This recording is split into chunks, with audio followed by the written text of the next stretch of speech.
Oke, oke. Baik, saya mulai. Assalamualaikum warahmatullahi wabarakatuh. Selamat malam teman-teman semua. Alhamdulillah kita semua sudah hadir di ruang ini untuk berdiskusi ya, untuk ngobrol, untuk mendengarkan para pembicara kita pada malam hari ini, untuk ber, apa, bentar, untuk merefresh pikiran kita, untuk merefleksikan apa yang terjadi 10 tahun ke belakang mungkin ya. Mungkin fokusnya pada tahun-tahun 2024 ini lah. Mungkin seperti yang teman-teman ketahui ya, 10 tahun ke belakang mungkin kalau dilihat gitu di rezim Jokowi dari part 1 sampai part 2 gitu. Itu kan eh, Jokowi ini memulai dengan gaya merangkulnya gitu, ya, merangkul seluruh eh, kemudian aspek gitu, seluruh kemudian lini. Kalau kita mungkin kenal istilah-istilah teori pembagian kekuasaan gitu, stres politik dan lain sebagainya itu kan semua dirangkul kemudian sama eh, Jokowi ini untuk menjalankan kekuasaannya kurang lebih 10 tahun ke belakang gitu.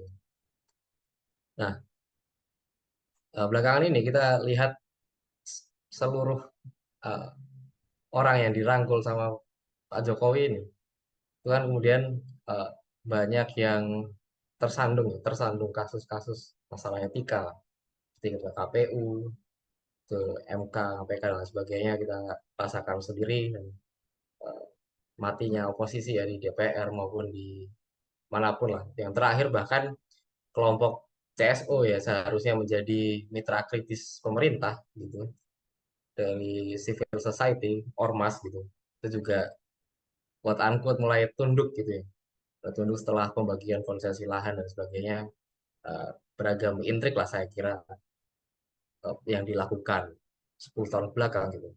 Nah, untuk berbicara lebih lanjut lagi, mungkin kita sudah dibersamai yang pertama dengan Mbak Delia dan Mas Adit ya. Nanti akan menjadi narasumber kita pada malam hari ini. Mungkin yang pertama saya bacakan dulu CV-nya Mbak Delia gitu ya. Mbak Delia adalah cukup berpengalaman di bidang politik di Indonesia apalagi ya.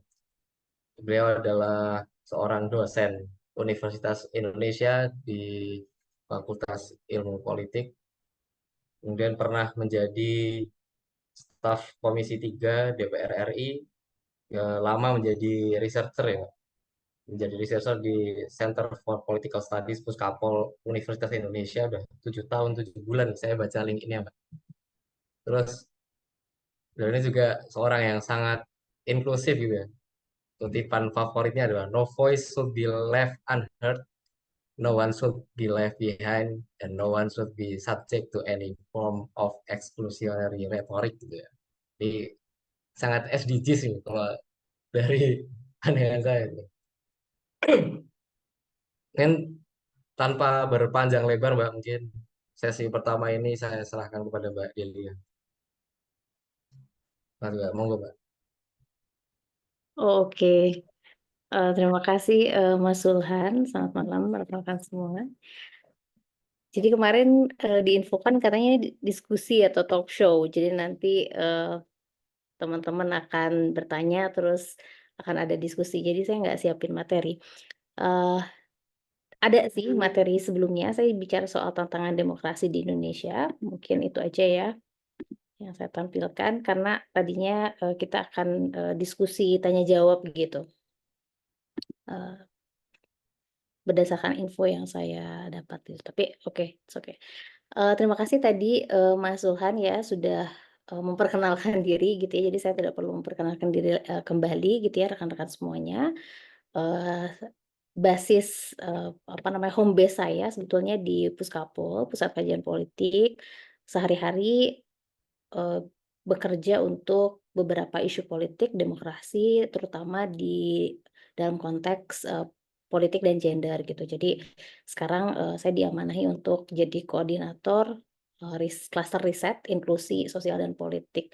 Tetapi secara general karena kita adalah, punya background politik, jadi kita bisa bicara dalam banyak konteks gitu ya. Oke, kalau gitu saya bisa tampilkan materi, Mas?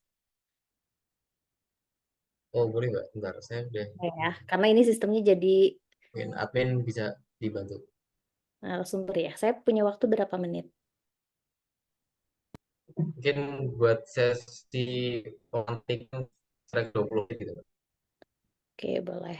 Tadi merespon soal kondisi demokrasi hari ini ya, yang ditanyakan oleh Mas Sulhan, begitu.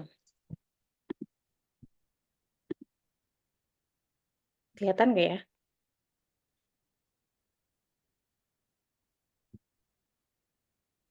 Eh, sudah terlihat, teman-teman? Belum Mbak? Belum? Oh, sebentar. Saya belum ya?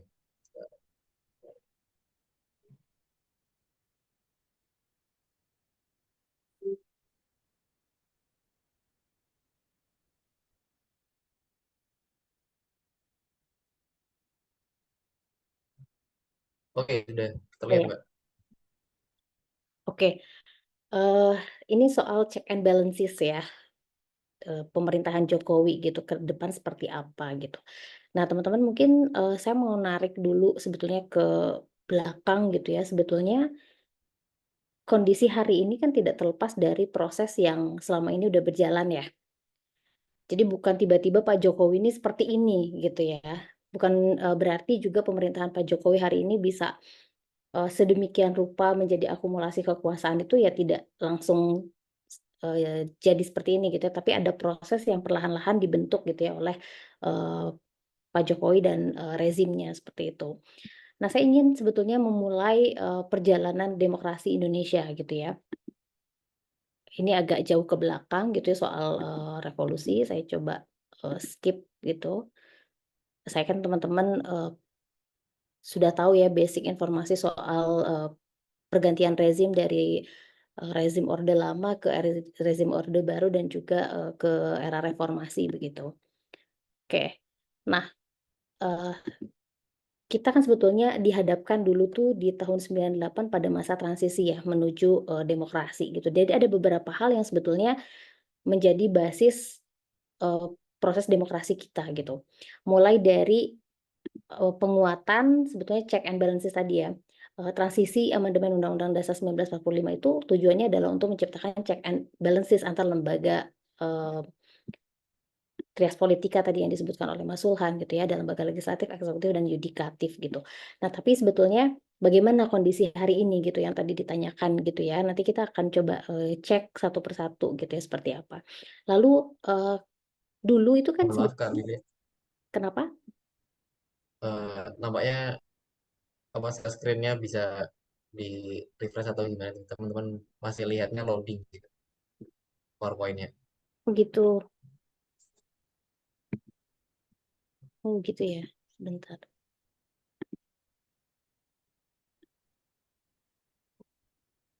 Bentar, kemarin juga sama nih, sempat error. Bentar ya, saya download dulu kalau gitu. Jadi nggak bergerak ya? Ya, ini bisa difasilitasi itu. Admin Oke, boleh ya minta tolong. bentar saya share deh ininya.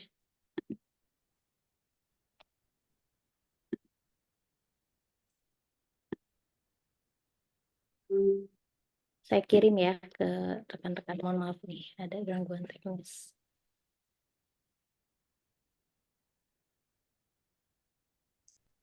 Sudah? Sudah saya kirim ya sambil saya diskusi. Oke, jadi kalau kita berangkat dari transisi 98 itu kan sebetulnya ingin menciptakan check and balances ya di antara trias politika, lembaga legislatif, eksekutif, dan yudikatif. Jadi dasarnya tuh di situ. Dulu eh, antar lembaga ini kan tidak begitu setara gitu ya dari sisi fungsi-fungsinya. Termasuk juga antara kelembagaan gitu ya, presiden dan juga, lembaga trias politika lainnya itu juga tidak setara. Lalu juga ada, Dewan Pertimbangan Agung yang nanti mungkin kita akan bahas juga ternyata Dewan Pertimbangan Agung ini juga ingin dikembalikan gitu ya oleh, rezim, pemerintahan yang baru, gitu. Lalu, MPR dulu kan menjadi lembaga tertinggi negara, sekarang tidak gitu ya. Ini soal tadi ya, soal, kelembagaan yang juga, berbeda. Eee, Tujuannya adalah untuk menciptakan check and balances gitu. Nah di kita sekarang, MPR kan berubah ya jadi, DPR isinya, Dewan Perwakilan Rakyat dan juga ada perwakilan, dari daerah gitu. Nah ada beberapa hal tadi soal kelembagaan yang kemudian, berubah di masa transisi dari, era Orde Baru ke era, reformasi gitu ya.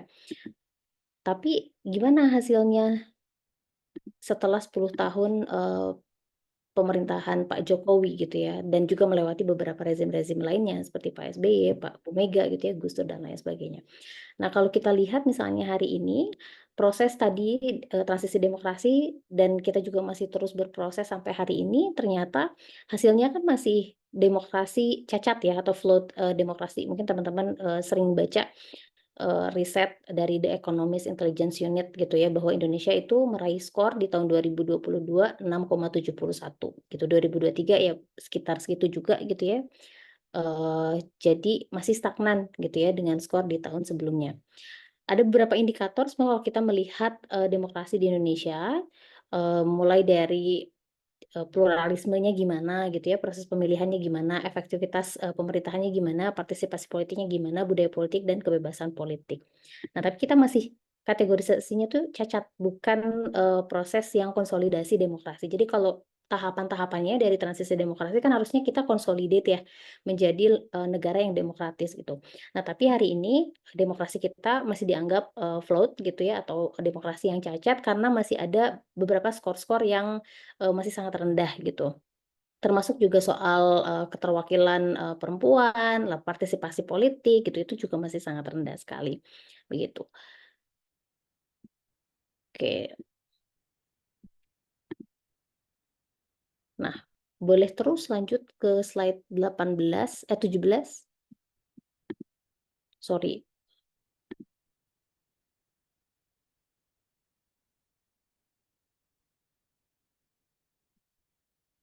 oke, ke slide 16 dulu,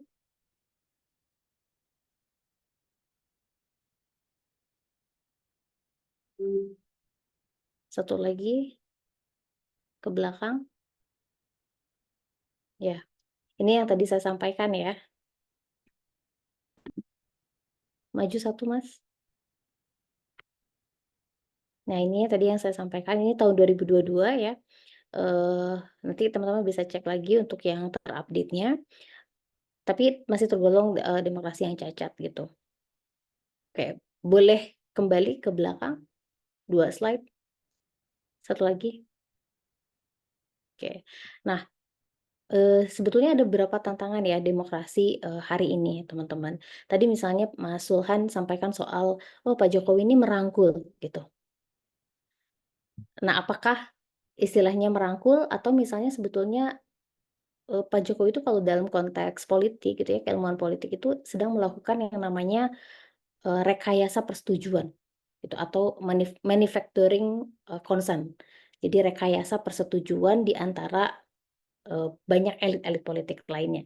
Jadi elit politik Pak Jokowi dia melakukan rekayasa persetujuan terhadap, elit-elit politik yang lainnya, seperti itu.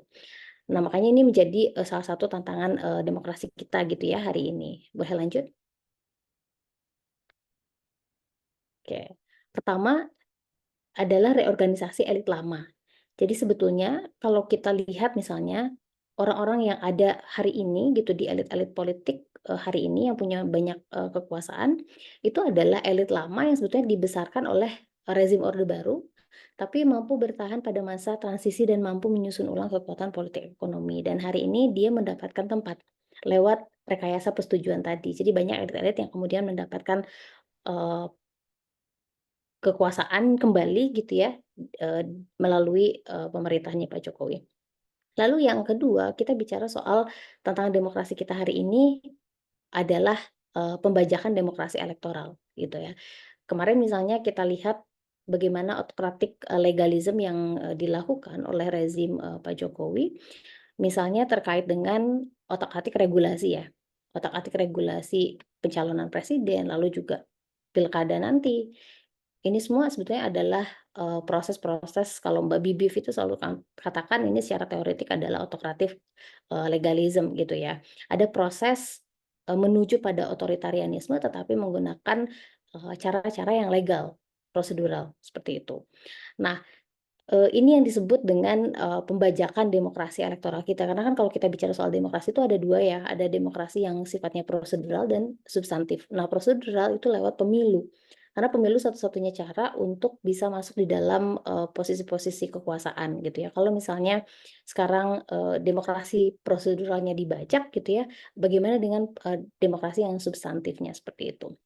Nah, pembajakan demokrasi elektoral ini kita bisa lihat gitu ya tadi soal otak-atik regulasi, lalu juga, bagaimana misalnya pelemahan terhadap beberapa instansi, trias politika gitu ya, lembaga yudikatif, Mahkamah Konstitusi, lalu juga lembaga legislatif. Hari ini kalau kita lihat misalnya,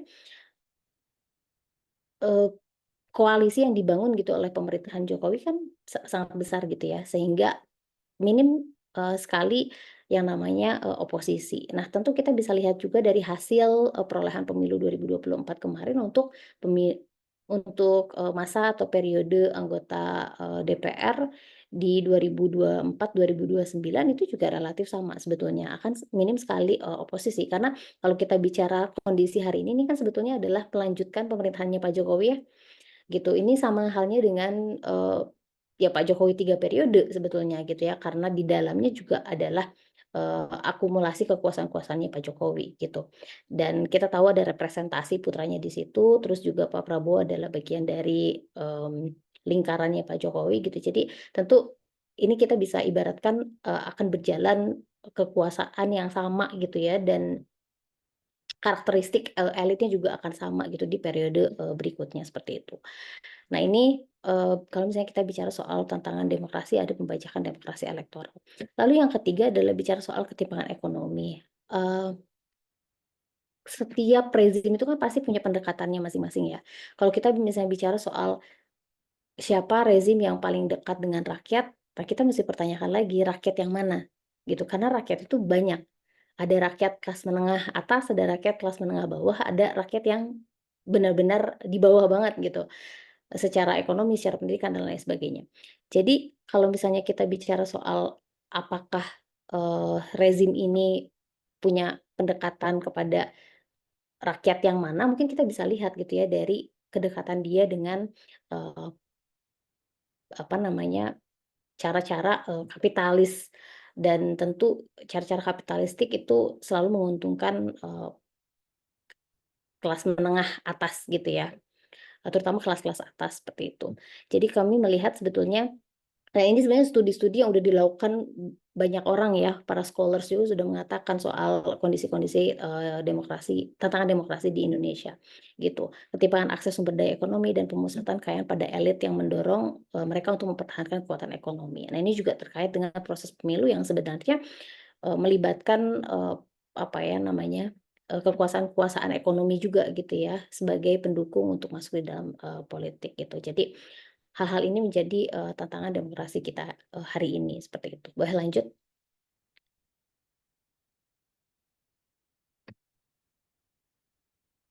Oke.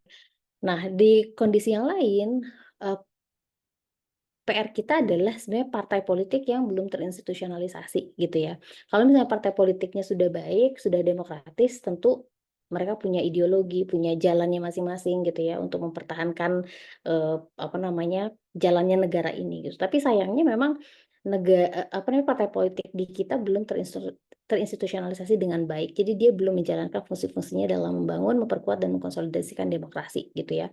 Kita bisa lihat sendiri gitu ya bagaimana proses kaderisasi yang belum berjalan dengan baik gitu ya. Terus juga fungsi-fungsi partai politik misalnya dalam pendidikan politik, sosialisasi dan lain sebagainya itu juga belum berjalan dengan baik. Mengontrol jalannya pemerintahan itu juga belum gitu ya karena masih sangat pragmatis. Makanya kenapa kemudian sangat mudah tadi soal bagi-bagi kekuasaan, terus juga bagaimana rekayasa persetujuan itu sangat mudah untuk dilakukan oleh Pak Jokowi gitu ya.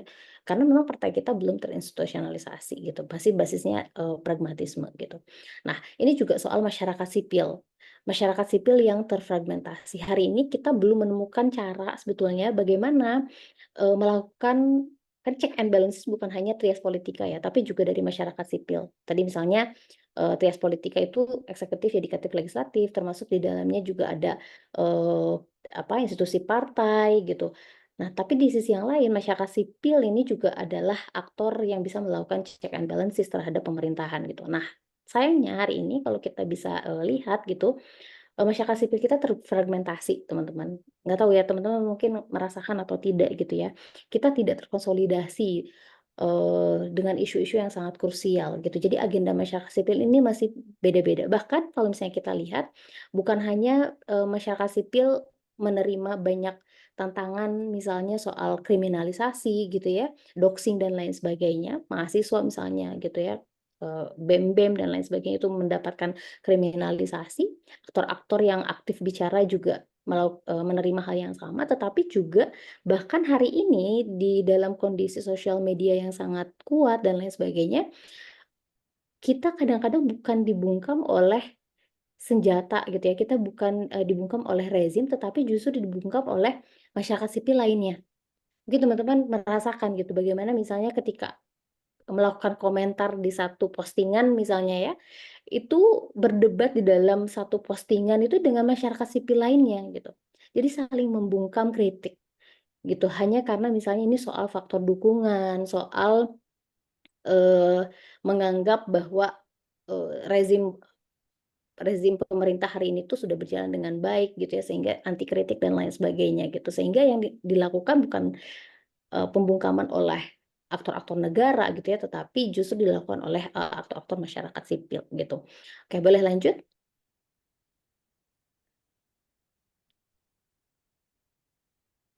Selanjutnya lagi. Selain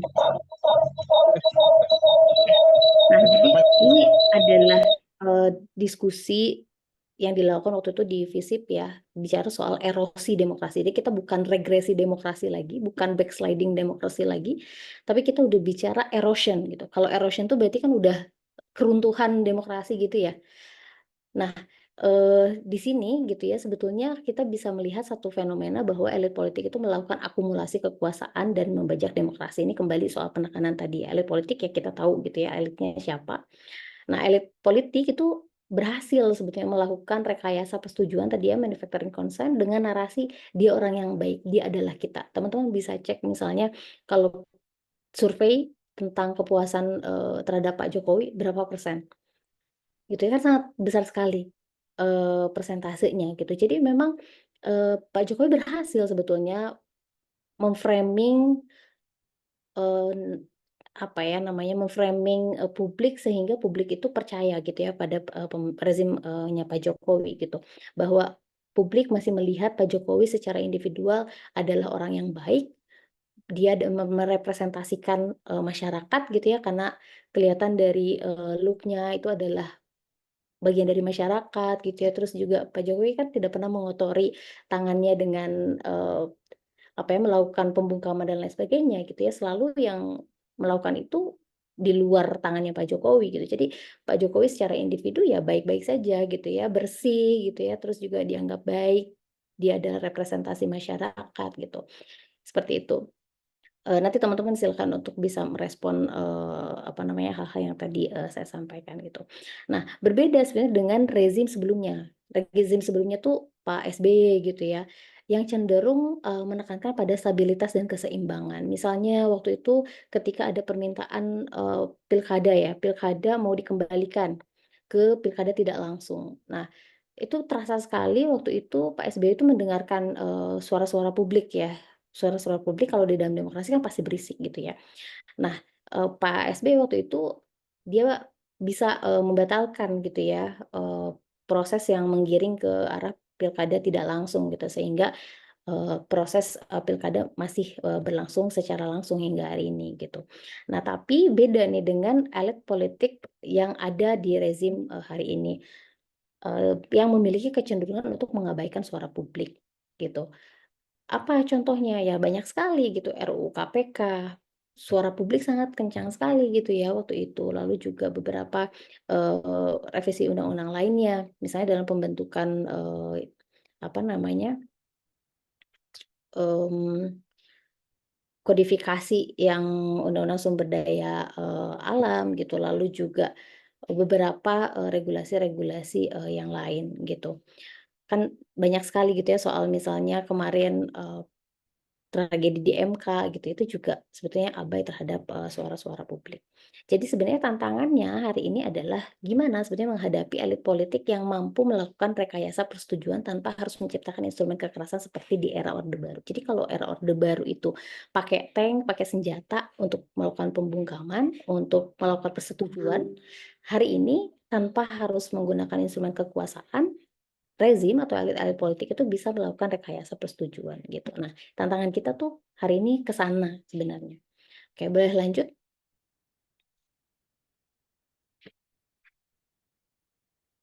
Nah, saya kira sebenarnya masyarakat sipil hari ini tuh masih mencari ya, masih mencari, eee, pola atau cara-cara bagaimana dia menjadi alat untuk check and balances tadi gitu. Nah, sayangnya kan kalau kita lihat misalnya ada pelemahan terhadap 4 institusi yang sangat penting ya di dalam konteks demokrasi di Indonesia, KPK, DPR, gitu ya, masyarakat sipil serta Mahkamah Konstitusi. Jadi ini bukan institusi ya, kalau masyarakat sipil ya aktor gitu ya. Jadi ini minimal ada 4 sektor gitu ya yang kemudian dilemahkan gitu ya di dalam konteks, demokrasi di Indonesia. Jadi, eee, hukum dijadikan sebagai alat penyelewengan instrumen kekuasaan hari ini, gitu. Boleh lanjut? Sorry, lanjut lagi ada? Oh, oke. Nah, bicara soal itu sebetulnya saya melihat bahwa, masyarakat sipil hari itu masih mencari bentuk gitu ya, masih mencari bentuk untuk bisa, menyampaikan, dan melakukan kontrol terhadap pemerintah. Kayaknya kalau misalnya kita komentar-komentar di sosial media gitu, itu kayaknya belum belum mampu mengubah apapun ya. Oh, nggak apa-apa Mas, ini udah selesai. Kayaknya udah tidak mempan lagi gitu ya kalau misalnya kita bicara soal, fungsi kontrol masyarakat sipil. Terus juga kalau misalnya kita melakukan demonstrasi kayaknya sudah diabaikan gitu ya. Jadi masyarakat sipil hari ini saya kira termasuk kami gitu ya, masih mencari cara atau pola-pola untuk bisa melakukan check and balances. Jadi ada kalau misalnya kemarin kami melakukan riset soal, civic space, eee, masyarakat sipil itu sekarang melakukan beberapa cara-cara, ada yang konfrontatif terhadap, pemerintah gitu ya untuk menyampaikan kritik-kritik, ada yang lewat cara-cara soft politics gitu. Jadi, lewat cara-cara misalnya bekerja sama dengan pemerintah, memberikan masukan dari internal dan lain sebagainya. Jadi kita akhirnya membuat 2 strategi gitu ya, strategi konfrontatif, beberapa orang maju untuk menyampaikan kritik-kritik secara frontal, beberapa juga ada yang menyampaikan kritik, melalui, internal atau misalnya melalui, apa ya, dalam lah ya gitu, lewat jalur dalam gitu. Itu yang beberapa hal yang kemudian kami, lakukan gitu ya, termasuk bersama dengan koalisi masyarakat sipil, seperti itu. Mungkin itu dulu ya dari saya, nanti kita bisa lanjutkan di dalam, diskusi. Oke, terima kasih banyak Mbak Delia. Sungguh, ya, pelantikannya luar biasa sekali. Saya dibawa eh, mengetahui perjalanan demokrasi Indonesia yang ternyata masih flawed demokrasi gitu ya, masih banyak celahnya gitu ya. Karena yang flawless ini hanya Mas Adit aja nih yang baru on cam nih. Itu dia. Jadi beberapa hal yang cepat gitu ya, kaitannya sama mungkin eh, hanya akan terjadi Pak Jokowi 3 periode tapi versi malu-malu gitu. dengan elit dan lingkarannya. Dan konon katanya mau jadi ketua Dewan Pertimbangan Agung gitu ya, Pak. Terus dan sebagainya itu sempat Mbak Elia bilang termasuk eh, kelompok-kelompok mahasiswa gitu, seperti BEM terkooptasi gitu ya. Nah, ini kita hadirkan nih di tengah kita seorang mantan aktivis Badan Eksekutif Mahasiswa ya, Mas Aditya Halimawan. Selamat malam Mas Adit. Dan Mas Adit ini Malam, adalah Assalamualaikum teman-teman semua. ya, Malam Mbak Delia. waalaikumsalam. Malam Mas Adit. Ya, ini dan aktivis mahasiswa yang sangat sangar gitu ya. Bahkan di era modern ini beliau sempat terkena ancaman mati gitu ya. Meskipun lewat WA, tapi tetap serem itu. Nah, selain jadi aktivis mahasiswa yang sampai sekarang ya masih aktivis ya.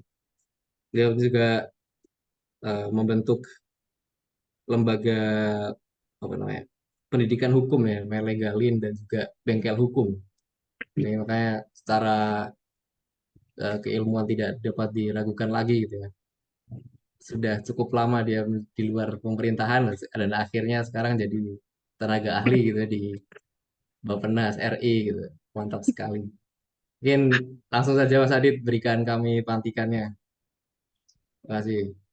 Siap, makasih Mas Sulcan. Mbak Dela juga tadi makasih udah ada pantikan di awal ya.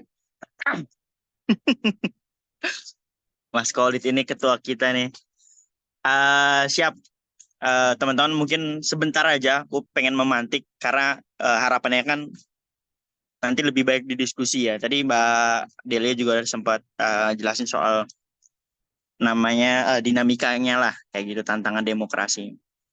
Nah sebenarnya kalau aku coba ingin back to basic terlebih dahulu gitu ya, untuk dalam artian menata logika kita, sama logikaku dalam konteks melihat praktik pemerintahan khususnya checks and balances hari ini kayak gitu. Nah, pertama aku ingin membuat statement bahwa Indonesia ini sebagai negara demokrasi modern yang unik. Kenapa unik? Karena kita ini menganut sistem pemerintahan presidensial, eh, di mana sistem pemerintahan presidensial ini dengan banyak partai. Berbeda dengan Amerika gitu ya, berbeda dengan negara-negara di Amerika Latin atau negara-negara presidensial pada umumnya, di mana mereka partai itu paling banyak 2 sampai 3 lah kayak gitu. Jadi jarang sekali partai yang multi partai kayak gitu. Kenapa di Indonesia? Mungkin tadi Mbak Dela juga sempat sampaikan juga ya. Sebenarnya corak di Indonesia itu pada awalnya gitu sebelum reformasi itu bercorak parlementer, di mana presiden itu dipilih oleh parlemen karena waktu itu secara urutan gitu ya, secara urutan pilih parlemen dulu, pilih DPR-nya dulu, baru memilih presidennya. Meskipun terms pada waktu itu presiden, tapi dalam praktik ketatanegaraaannya dan praktik pemerintahannya itu mirip sekali dan kental akan parlementer kayak gitu. Jadi waktu itu MPR yang paling tertinggi ya, tadi Mbak Deli udah sempat mention.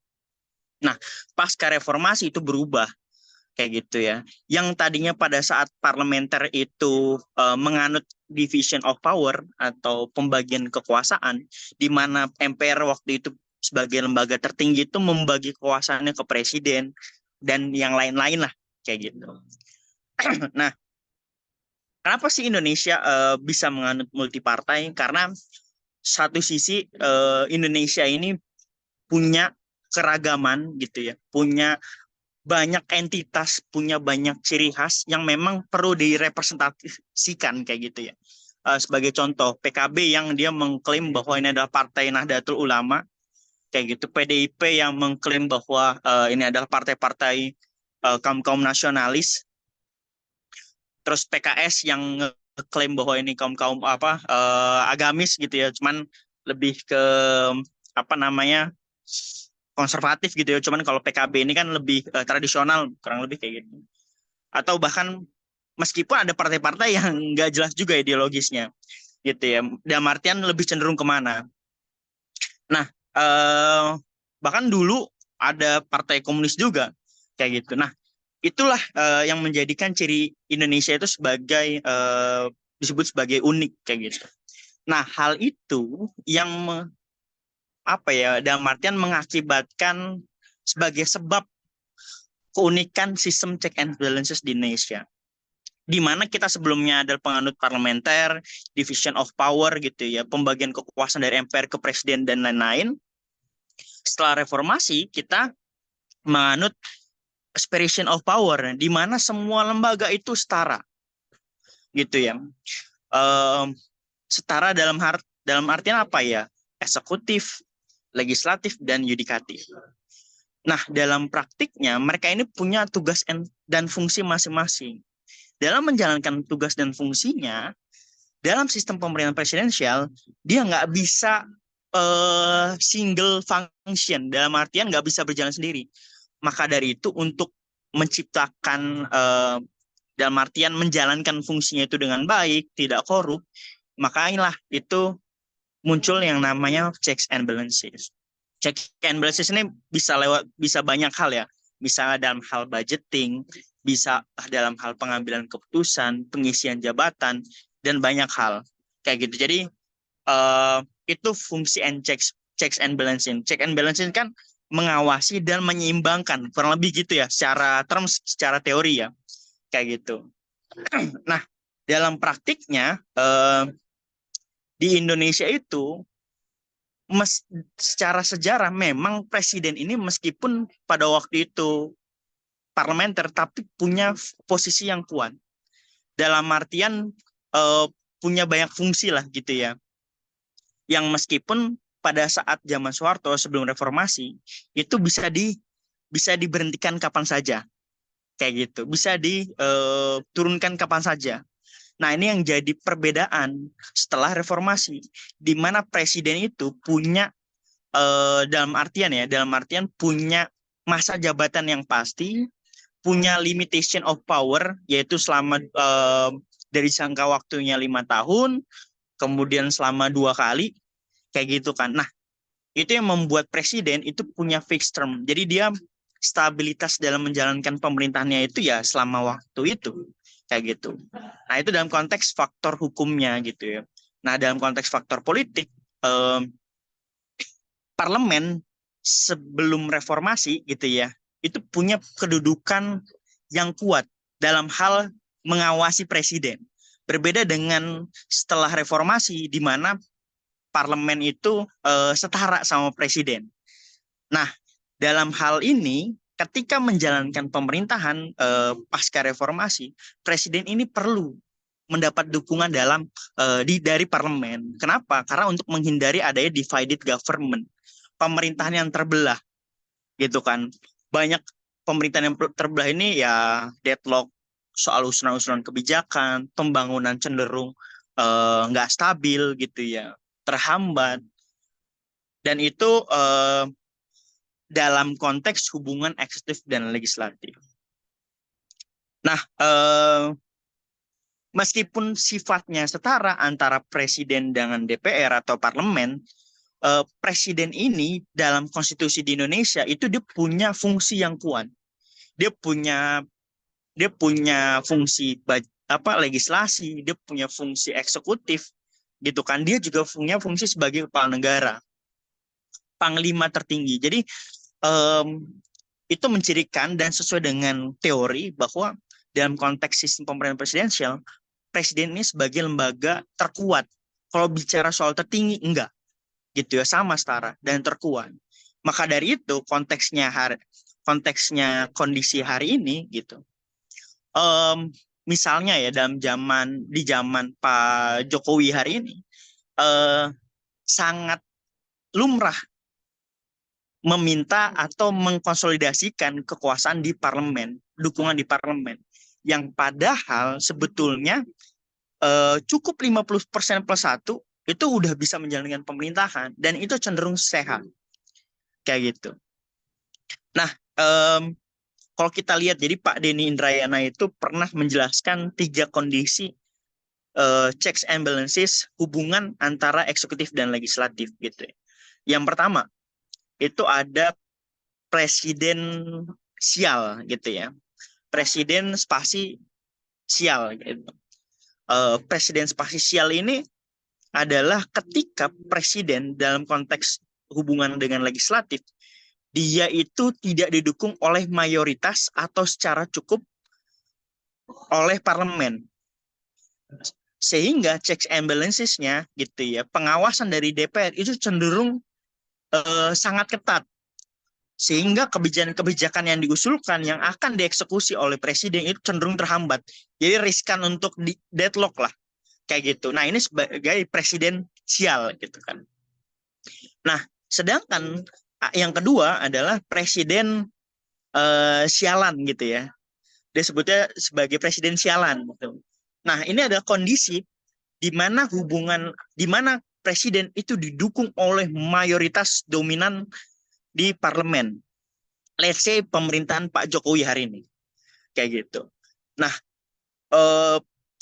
Pak Jokowi kan hampir didukung oleh 80-90% ya. 70-80 sekian persen lah. Dan itu hampir pasti setiap kebijakannya pertama berjalan mulus, yang kedua pengawasannya cenderung lemah, yang ketiga tends to corrupt-nya tinggi. Gitu kan. Power tends to corrupt, absolute power corrupts absolutely. Jadi itu yang membuat presiden ya mendudukan presiden ini sebagai ya sialan nih presiden gitu kan. Kenapa ya? Karena dia pengawasannya lemah oleh DPR. Checks and balances-nya tidak berjalan dengan maksimal. Kayak gitu. Itu kondisi kedua. Kondisi ketiga itu adalah presidensial. Di mana ini adalah letak kondisi yang ideal dalam pemerintah presidensial, di mana checks and balances-nya berjalan secara seimbang, check and balances-nya berjalan secara maksimal, dengan kondisi presiden itu didukung oleh 40 sekian persen sampai 50-an persen. Kayak gitu. Jadi nggak semua partai di DPR, di parlemen itu mendukung presiden. Kayak gitu. Nah, yang ini kondisi ini terjadi pada zaman Pak Jokowi gitu, waktu awal gitu ya, periode sama SBY di periode kedua atau periode akhir beberapa tahun sebelum selesai kayak gitu kan. Di mana pada waktu itu memang berjalan lancar, tetapi banyak juga kebijakan-kebijakan yang deadlock kayak gitu. Nah, kalau kita lihat gitu ya, dalam konteks tiga kondisi itu, kondisi hari ini kita bisa bilang Pak Jokowi termasuk dalam kondisi presidensialan. Kenapa? Karena dia didukung oleh mayoritas dominan di parlemen. Dan itu membuat beberapa implikasi, teman-teman. Yang pertama, jelas kebijakannya yang contoh barangkali yang lagi jadi polemik hari ini adalah IKN. Banyak ahli yang bilang bahwa IKN ini tidak direncanakan dengan baik, tidak didesain dengan maksimal gitu kan, tidak didesain dengan tidak dibudgeting dengan objektif, dengan spesifik gitu kan. Nah, kebijakan-kebijakan lainnya. Nah, kebijakan-kebijakan yang kontroversial yang dipertanyakan oleh publik, diragukan oleh publik, itu cenderung tidak ada pengawasan yang ketat. Maka dari itu banyak tuh yang lolos gitu ya, yang lolos-lolos aja kayak gitu. Sedangkan itu menciptakan kebijakan yang tidak tepat sasaran, tidak berdampak, dan itu bisa merugikan masyarakat sekitar kayak gitu. Nah, itu implikasi dari kondisi hari ini kayak gitu. Nah, berbeda dengan zaman pada waktu itu, mungkin Pak Jokowi periode pertama ya, di mana pada waktu itu secara kabinet cukup zaken, banyak diisi oleh profesional yang memang sesuai dengan background keilmuannya kayak gitu. Nah, pada waktu itu memang proporsi partai gitu ya, proporsi partai di pemerintahan khususnya ya di kabinet itu cenderung seimbang. Nah, dari situ kan partai tidak ada dalam konteks ini, nggak ada tukar guling kebijakannya, itu masih jarang lah, ibaratnya tidak sebanyak waktu periode kedua. Nah, itu yang menyebabkan pengawasannya cukup ketat gitu kan. Makanya pada waktu itu secara kepuasan itu sangat puas masyarakat Indonesia pada periode pertama Pak Jokowi kayak gitu. Nah, berbeda dengan kondisi periode kedua, gimana banyak orang partai gitu ya, banyak yang banyak yang tidak sesuai dengan backgroundnya, let's say Kominfo hari ini gitu kan, atau ya memang representatif partai lah. Nah, cenderung itu pengawasannya lemah kayak gitu. Nah, pernah terjadi di zaman SBY itu banyak deadlock, kebijakan-kebijakan deadlock di periode kedua kalau nggak salah ya. Nah, itu juga dalam kondisi yang berbahaya buat pemerintahan. Kenapa? Karena checks and balances-nya itu justru tidak berjalan sehat. Tidak berjalan dalam artian seimbang gitu ya. Tapi cenderung karena porsi-porsi partai di pemerintahan itu dikit, sehingga partai secara subjektif berdasarkan kekuasaannya tidak mudah atau bahkan menutup adanya usulan-usulan kebijakan. Kayak gitu.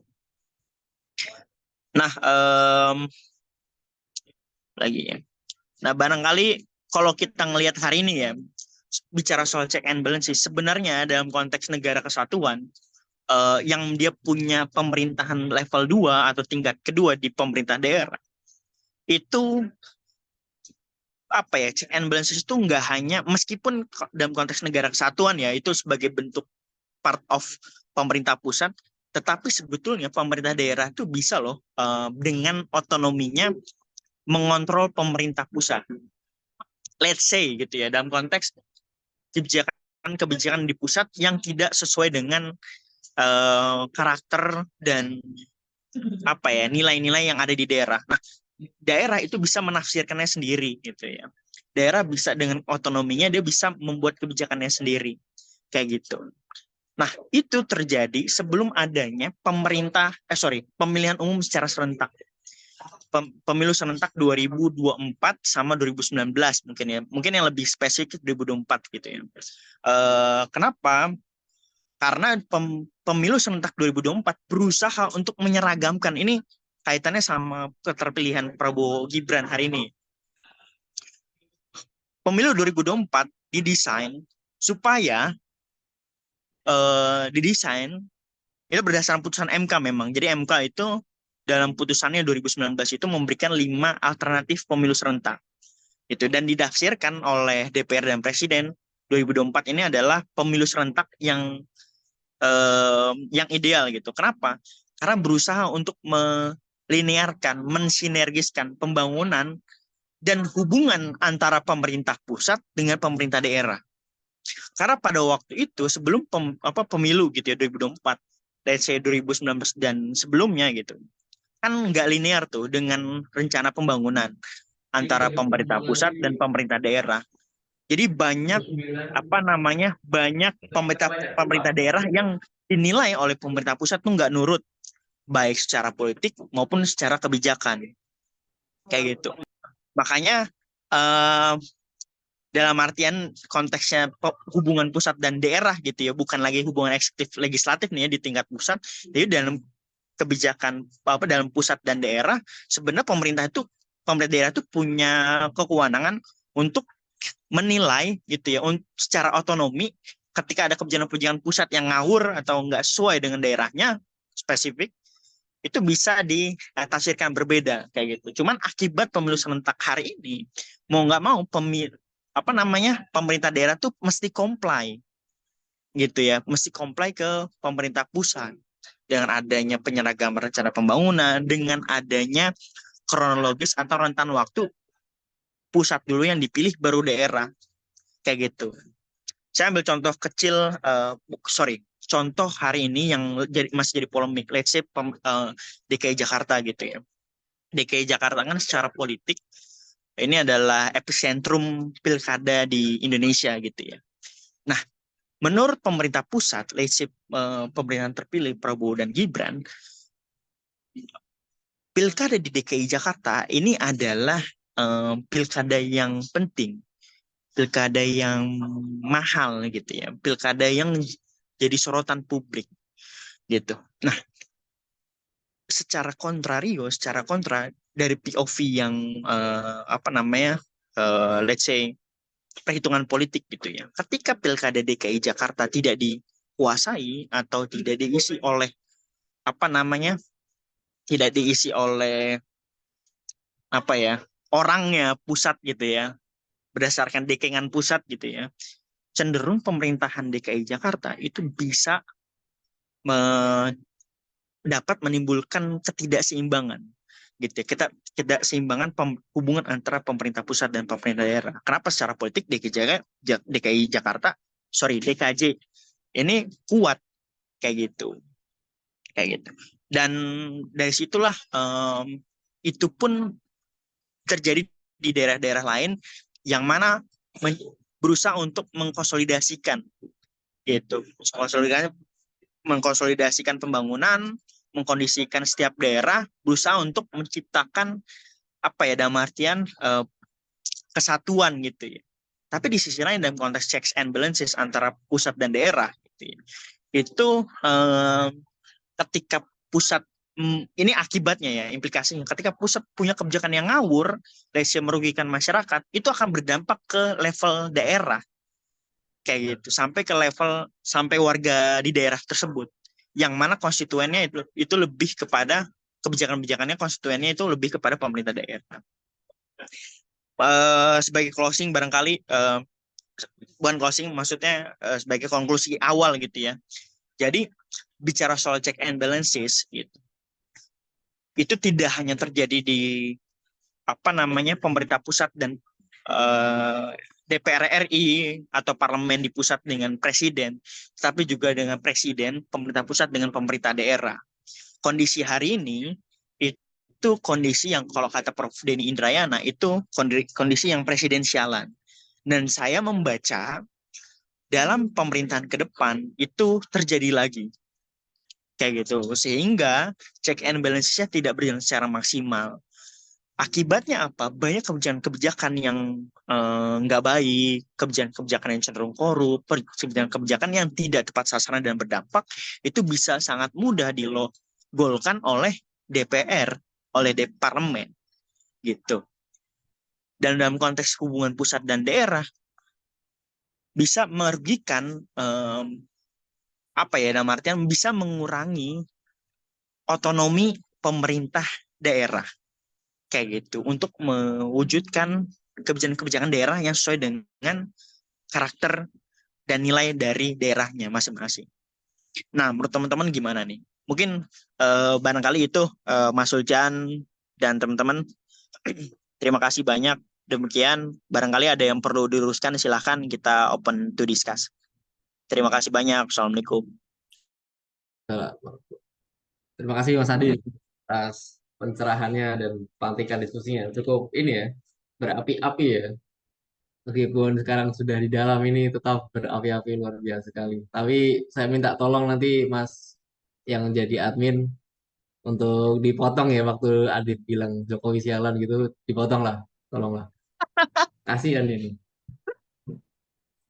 Kita makan dari Oke, APBN kayak ini ke depan. iya. Oke. Mungkin teman-teman kita masuk ke sesi diskusi bebas gitu ya. Jadi uh, pakai sistem tiga pertanyaan dulu. Jadi mau gimana Mas Mbak, pembicara? Apakah diskusinya satu-satu pertanyaannya langsung ditanggapi atau kita kumpulkan dulu Kak?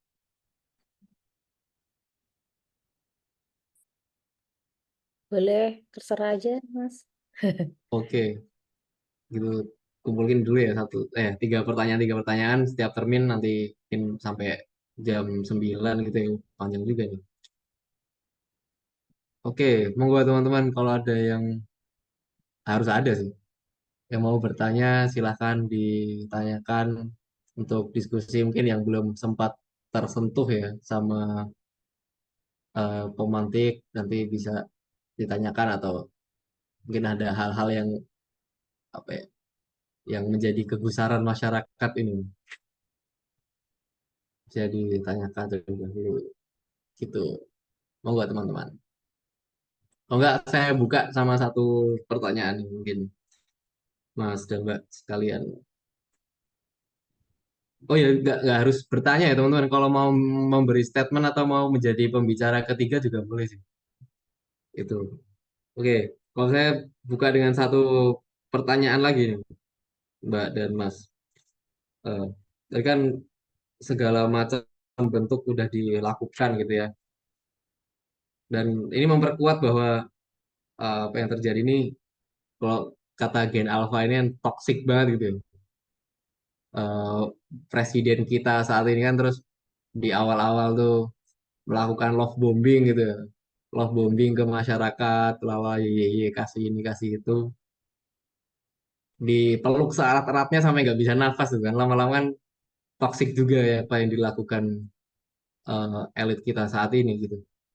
Terus tadi dikatakan ada kekuatan lain yang bisa mengimbangi masyarakat, eh, parlemen, terus pemerintah daerah itu semua udah dikangkangi gitu ya, di quote unquote dikangkangi, di rekayasa, ya sangat mengerikan itu. Lalu kepada siapa kita bisa berharap? Rakyat ini kan butuh kemudian untuk diperjuangkan gitu. Pada siapa kita bisa berharap, pada bagaimana kemudian menyusun tadi yang dikatakan eh, koalisi masyarakat sipil yang eh, lebih terkonsolidasi gitu ya, tidak tidak apa terpecah dalam sektor-sektor kecil gitu.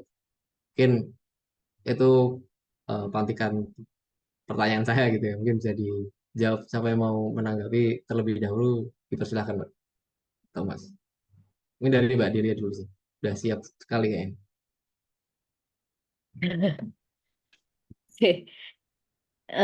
Ya, berharap pada siapa ya? Pertanyaan yang apa namanya? Kayaknya agak hopeless gitu ya.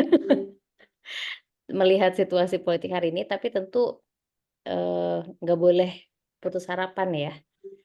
Karena kan sebetulnya dalam demokrasi kedaulatan itu ada di tangan rakyat gitu ya. Bukan ada di eh, tangan Tuhan gitu ya, bukan ada di tangan penguasa, tapi justru ada di tangan rakyat gitu. Pemilu juga begitu esensinya gitu, kedaulatan di tangan rakyat. Jadi sebetulnya yang punya kuasa adalah rakyat gitu. Nah, rakyat yang mana ya kita harusnya gitu. Nah, tapi tadi persoalannya adalah masyarakat sipil kita kan terfragmentasi. Itu yang pertama. Lalu yang kedua, selain terfragmentasi, kita belum menjadikan isu politik itu menjadi isu sentral. Ketika misalnya kemarin teman-teman ingat nggak atau Mas Sulhan sempat ngikutin soal kita mau ada iuran untuk tapera ya, ingat ya soal itu. Karena menyangkut hajat hidup gitu ya masyarakat, yang menyangkut perut masyarakat, menyangkut uang masyarakat, kita bisa protes sedemikian rupa sampai itu kebijakan ditunda gitu. Jadi hal-hal yang sifatnya misalnya ada kenaikan BBM atau misalnya sesuatu yang sifatnya ekonomi dan mengganggu hajat hidup kita, itu kita pasti akan tergerak gitu. Nah, tapi kalau misalnya isunya adalah soal 3 periode Pak Jokowi, lalu juga misalnya soal otak-atik regulasi supaya meloloskan salah satu kerabatnya pemerintah gitu ya, itu bukan sesuatu yang mengganggu hajat hidup masyarakat gitu. Sehingga belum menjadi satu concern bagi masyarakat sipil untuk bergerak secara bersama-sama gitu. Dan caranya juga kayaknya kalau 98 itu dengan demonstrasi berhasil, kayaknya sekarang kita masih mencari caranya. Pola-polanya itu masih belum dapat gitu ya. Ada will-nya ada, perdebatannya ada, sedikit-sedikit gitu ya, riak-riaknya ada gitu, tetapi belum terkonsolidate banget gitu. Nah, jadi sebetulnya kalau harapannya pada siapa ya, harapannya kepada masyarakat. Masyarakatnya seperti apa ya, berarti masyarakatnya tidak boleh terfragmentasi. Kita harus menjadikan isu politik ini sebagai isu sentral yang juga akan mengganggu hajat hidup kita meskipun secara tidak langsung. Gitu. Ini kan tidak langsung ya. Misalnya pencalonan apa namanya wakil presiden kita yang apa ya istilahnya melanggar etik dan lain sebagainya itu mungkin tidak mengganggu hajat hidup kita gitu secara langsung, tapi ini mengganggu tatanan gitu ya demokrasi kita gitu. Nah, ini belum menjadi satu isu yang penting. Makanya kemudian penting untuk menempatkan isu politik itu sebagai isu sentral bagi masyarakat. Nah, gimana caranya ya? Kalau saya melihat gitu ya hasil pemilu lalu juga kondisi eh, proses pemilu kemarin gitu ya, proses yang dijalankan oleh kita semua gitu. Satu hal sebetulnya kita belum seluruh masyarakat itu mendapatkan pendidikan politik. Mungkin teman-teman di sini adalah anak politik, anak hukum, anak sosial yang kelas menengah atas gitu ya. Tapi warga Indonesia, warga plus 62 itu bukan cuma kelas menengah ke atas, bukan cuma orang-orang yang terdidik gitu, tapi juga ada banyak orang-orang yang belum punya kesempatan untuk mendapatkan pendidikan politik gitu. Jadi sebetulnya ketika kita mau masyarakat itu tidak terfragmentasi, masyarakat itu terkonsolidasi, masyarakat sipilnya pun harus cerdas dulu secara politik gitu. Nah, ini PR yang panjang nih. Harusnya tugas partai politik nih. Nah, sayangnya partai politik belum menjalankan fungsi pendidikan politiknya secara optimal. Datang di saat pemilu aja, memberikan sosialisasi di saat pemilu aja. Hari-hari lainnya nggak ada. Padahal partai politik itu dibekali eh, dana dari negara gitu ya, bantuan keuangan dari negara untuk partai politik yang ditujukan sebenarnya prioritasnya adalah untuk pendidikan politik. Tapi kita tahu gitu ya dari studinya Kak Puskapol gitu kami melihat dana dari negara itu lebih banyak digunakan oleh partai politik untuk operasional partai, bukan untuk pendidikan politiknya. Meskipun catatan juga ya bahwa dana dari negara itu sangat sedikit di Indonesia. Di negara Meksiko itu udah sangat besar sekali. Di Korea itu sekitar 40% dana negara untuk partai politik. Tapi di kita itu masih berapa ya kemarin itu 2% apa ya gitu ya dari keseluruhan kebutuhan dana partai politik gitu. Tapi at least gitu ya Indonesia sebetulnya punya dana pendidikan politik kepada partai politik, tapi itu belum dioptimalisasi oleh partai politik yang sebetulnya dia punya fungsi untuk memberikan itu. Kayak gitu. Termasuk juga KPU gitu ya, beberapa lembaga penyelenggara negara, Kemendagri, KPPPA itu punya fungsi-fungsi pendidikan politik tapi belum optimal gitu.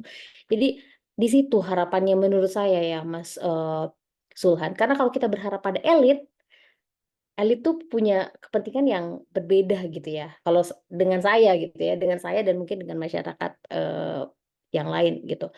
Eh, banyak sekali elit-elit politik yang orientasinya adalah pada pragmatisme politik untuk memiliki kekuasaan. Kekuasaan yang diperoleh syukur-syukur kalau misalnya digunakan sebaik-baiknya apa untuk kepentingan masyarakat gitu ya.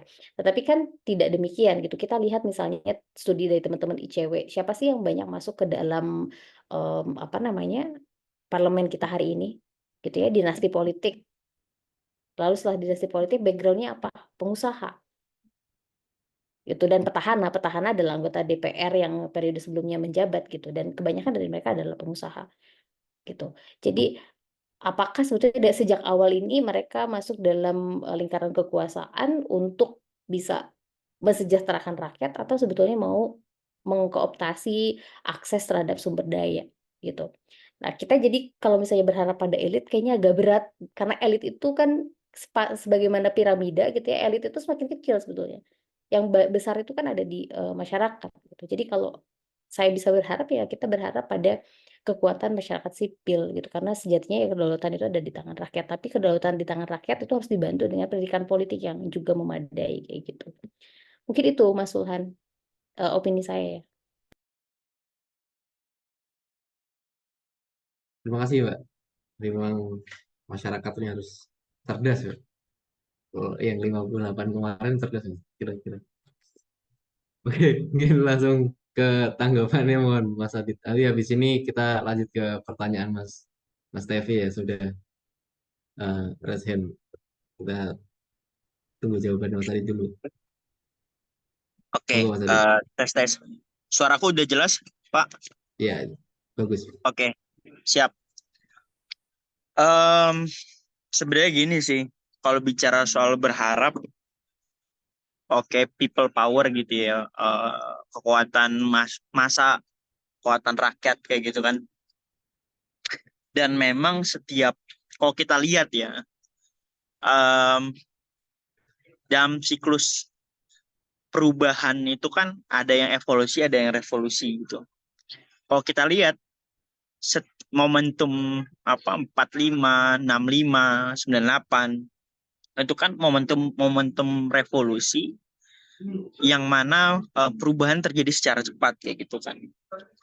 Nah, hari ini kalau kita bisa bilang belum nemu nih ke arah sana gitu ya.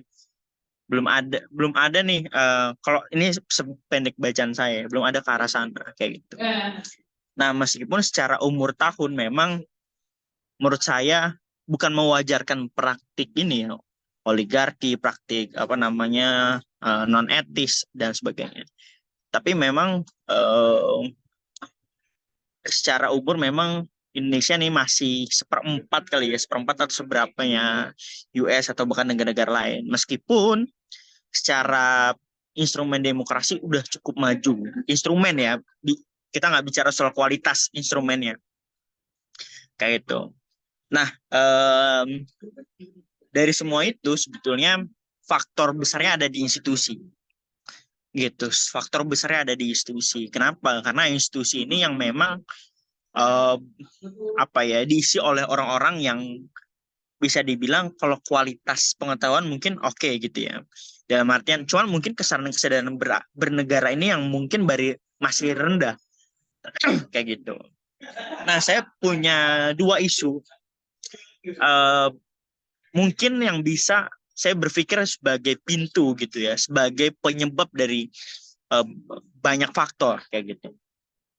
Jadi dua faktor. Yang pertama, kalau menurut saya yang perlu dievaluasi besar itu ada sistem partai, sistem kepartaian.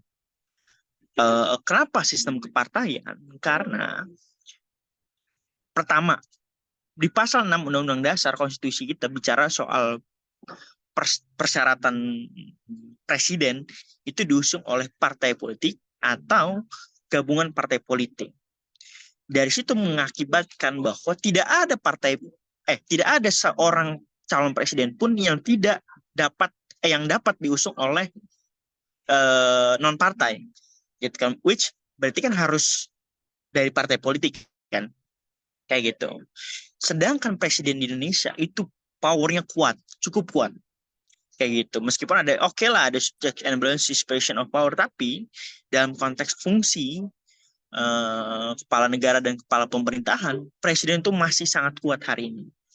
Kayak gitu. Nah, orang yang paling kuat itu adalah orang yang paling bisa merubah kondisi negara, merubah kualitas good governance dari institusi-institusi bernegara.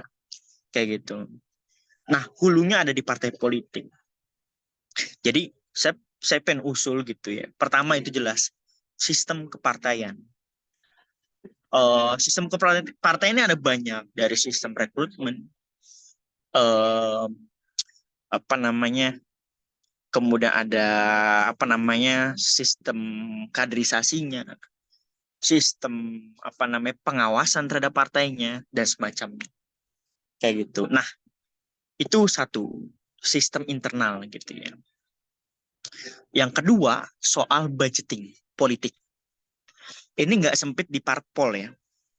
Ini nggak sempit di parpol. Dalam artian, meskipun dalam konteks ini siklus, ini sebab akibat gitu.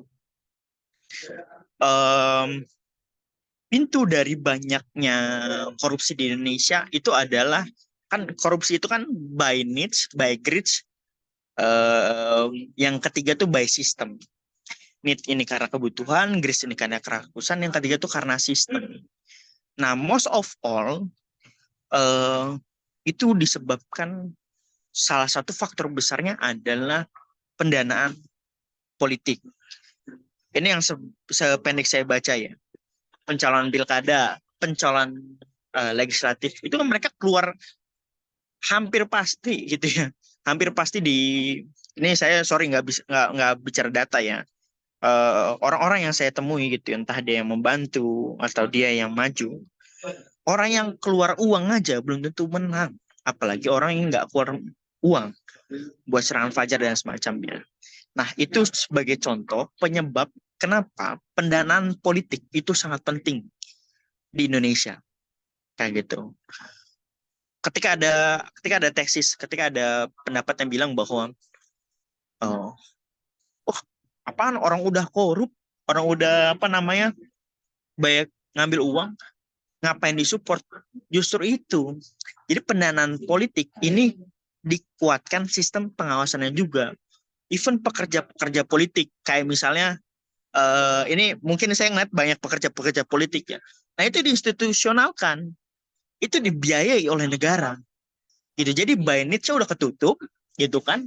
Kemudian by greeds-nya itu dicukupi gitu. Dibayar oleh negara itu dicukupi.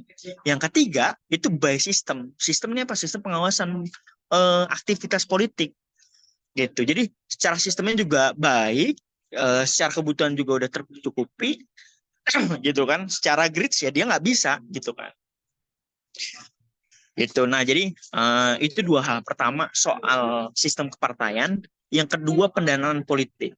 Itu yang perlu diperbaiki supaya apa? Supaya keberjalanan sistem pemerintahan politik Indonesia itu lebih baik. Nah, siapa yang bisa mewujudkan dua hal itu? Ya pasti institusi negara, DPR dan Presiden. Mungkin itu Mas Sulcan dan teman-teman. Oke, terima kasih banyak. Eh, Kalau bicara itulah, mungkin kita bisa lanjut ke Mas Tevi tadi ya, yang raise hand. Mungkin bisa disampaikan Mas pertanyaan atau pernyataannya. Halo Mas Tevi, Oke, selamat malam. selamat malam. Terdengar ya suara saya? Agak kecil sih Mas. Apakah sudah besar sekarang? Ya, mendingan. Oke, baik. Terima kasih atas kesempatannya. Eh, saya background-nya dulu aktivis juga sih. Saya juga gabung di Humas BEM FISIP UI, kemudian juga saya gabung di Humas BEM UI, aktivis juga dari dulu, sering demo, tapi apa ya, sebenarnya kalau misalnya kita lihat demokrasi di Indonesia itu harus ada kayak misalnya tadi pemaparan Mbak Delia ya dari Puskapol UI ya. Em, apa ya? Jadi saya itu basicnya hubungan internasional. Kalau hubungan internasional itu lebih mengarahnya dari faktor internasionalnya dulu, bukan dari faktor nasional. Dari faktor internasional kita bisa lihat bahwa demokrasi Indonesia itu dipengaruhi oleh pertama dua faktor, yaitu yang pertama dari diminishing power of democracy state yang dipimpin oleh Amerika Serikat dan Eropa dan lain-lain, itu mereka kekuatannya sudah menurun di konteks abad ke-21. Kemudian kalau misalnya kita lihat apa namanya dari contoh demokrasinya, sebenarnya justru yang tingkat demokrasinya paling sempurna itu justru diraih oleh social welfare state, negara yang berbasis kesejahteraan sosial di Skandinavia, bukan di US atau di Europe. Jadi pertama itu. Terus yang kedua adalah tentang the rising of ini ya, the rising of authoritarianism dan komunisme. Jadi meningkatnya branding image dari China dan Rusia itu turut mempengaruhi konstelasi demokrasi global. Jadi mengapa negara seperti China dan Rusia walaupun sudah dihadang-hadang ya oleh negara-negara barat demokrasi, tapi ternyata tetap bisa maju, tetap bisa berkembang pesat. Karena ternyata mereka mempunyai sistem yang mempunyai ketahanan sendiri atau resilience sendiri. Dan itu yang menjadi salah satu pertentangan kiblat sekarang antara demokrasi dan juga non-demokrasi itu di tingkat internasional. Kemudian di tingkat nasional itu yang faktor pertama itu adalah terkait dengan penelitian dari Australian National University, yaitu bahwa Jokowi itu adalah salah satu tokoh Indonesia yang menganut developmentalism. Jadi negara yang memang fokusnya adalah untuk pembangunan. Kenapa? Karena pada saat zaman Pak SBY, demokrasi itu cenderung hanya dikuasai oleh partai dan LSM, tapi ternyata tidak membangun apapun, kurang. Jadi inilah mengapa sebenarnya jadi seperti beban berat ya untuk pemerintahannya Pak Jokowi dalam membangun Indonesia itu, terutama dalam segi infrastruktur, kemudian daya saing, competitiveness, kemudian juga iklim bisnis, ekonomi, dan lain-lain. Itu memang sudah seharusnya menjadi prioritas, karena selama 10 tahun sebelumnya dirasa kurang ya maksudnya. Dan perlu diketahui bahwa demokrasi Indonesia itu sesuai dengan kritik yang tadi disampaikan oleh Mbak Delia ya terkait dengan peran partai politik. Di sini saya juga sudah gabung partai politik sebenarnya, dan saya bersyukurnya sih bergabung di partai politik yang sudah memiliki program yang sangat baik untuk pengkaderan, dan itu dinamakan eksekutif program for young political leaders. Itu diadakan oleh salah satu partai yang termasuk dalam 58% tadi. Sebenarnya kalau misalnya kita lihat peran partai politik sebenarnya di sini tergantung kepemimpinan ya, leadership. Kalau misalnya kepemimpinannya progresif, itu biasanya akan mengutamakan pendidikan politik, political education dan literasi. Jadi bukan hanya education-nya saja, tapi ternyata literasinya juga. Dan ini pendidikan dan literasi ini ternyata memang harus di-mainstreamkan melalui program-program yang memang aksinya nyata, bukan hanya untuk mendulang suara ya, tapi memang harus berkelanjutan dan konsisten, seperti itu. Dan program yang diadakan di partai saya itu sudah berjalan sampai sekarang, itu mau ke batch 16, angkatan 16, dari tahun 2019 atau tahun 2020, seperti itu. Jadi kalau misalnya peran partai politik apa, sebenarnya sudah ada, cuman mungkin belum termasifkan saja ya, maksudnya untuk untuk sosialisasi atau publikasi ke masyarakatnya mungkin masih kurang. Tapi yang saya rasakan sebagai salah satu yang political leaders di sini adalah menjadi agen penyampaian aspirasi masyarakat, terutama dari saya yang berbasis di Kota Bandung dan Provinsi Jawa Barat. Jadi saya sendiri mengakui bahwa sebenarnya demokrasi Indonesia memang sekarang itu sedang berada di crossroad atau di titik persimpangan. Jadi persimpangannya ini bukan hanya terkait antara demokrasi atau non demokrasi seperti itu ya. Tapi demokrasinya ini harus mengutamakan delivering development outcome. Bagaimana menyampaikan atau misalnya memenuhi kebutuhan masyarakat terkait dengan tujuan-tujuan pembangunan, termasuk yang sesuai dengan standar global ya, yaitu tujuan pembangunan berkelanjutan atau yang dinamakan dengan Sustainable Development Goals (SDGs). Jadi sebenarnya kalau misalnya kita mengacu kepada terminologi check and balances, ya yang itu tadi sebenarnya Mbak Delia sama Mas Adit sudah mengungkapkan ya, bahwa sebenarnya ada fragmentasi betul, kemudian ada upaya pemerintah juga memang tapi tidak membungkam sih sebenarnya. Media masih bebas, kemudian orang juga di media sosial berkata apapun juga it's okay gitu kan, maksudnya tidak ada ancaman apapun, seperti itu. Maksudnya mungkin hanya beberapa figur yang mungkin dirasa kurang baik, kurang etis, kurang sopan dalam menyampaikan aspirasi dan pendapatnya secara politik, seperti itu ya. Karena kita dalam berkehidupan bernegara itu memang harus ada aturannya. Kalau misalnya tidak ada aturannya mungkin chaos ya namanya. Dan kalau misalnya kita kita telusuri lebih jauh secara CSO ya, atau NGO atau LSM, seperti itu. Di demokrasi Indonesia ini sebenarnya sudah ada indikasi bahwa ada LSM keagamaan yang ternyata menjadi mata-mata asing. Kemudian ada juga LSM lingkungan juga yang ternyata di-endorse dan dananya disupport oleh asing. Sehingga mereka hanya mengungkapkan agenda-agenda atau kepentingan-kepentingan asing, bukan untuk kepentingan lokal. Jadi maaf saja, maksudnya untuk sementara ini demokrasi Indonesia itu memang sedang dikacau balaukan bukan hanya oleh pihak internalnya saja, tapi oleh pihak luar juga yang melalui pihak internal seperti itu. Jadi harus kita pahami secara keseluruhan dan jangan hanya di permukaan saja. Maksud saya di sini saya mengklarifikasi bahwa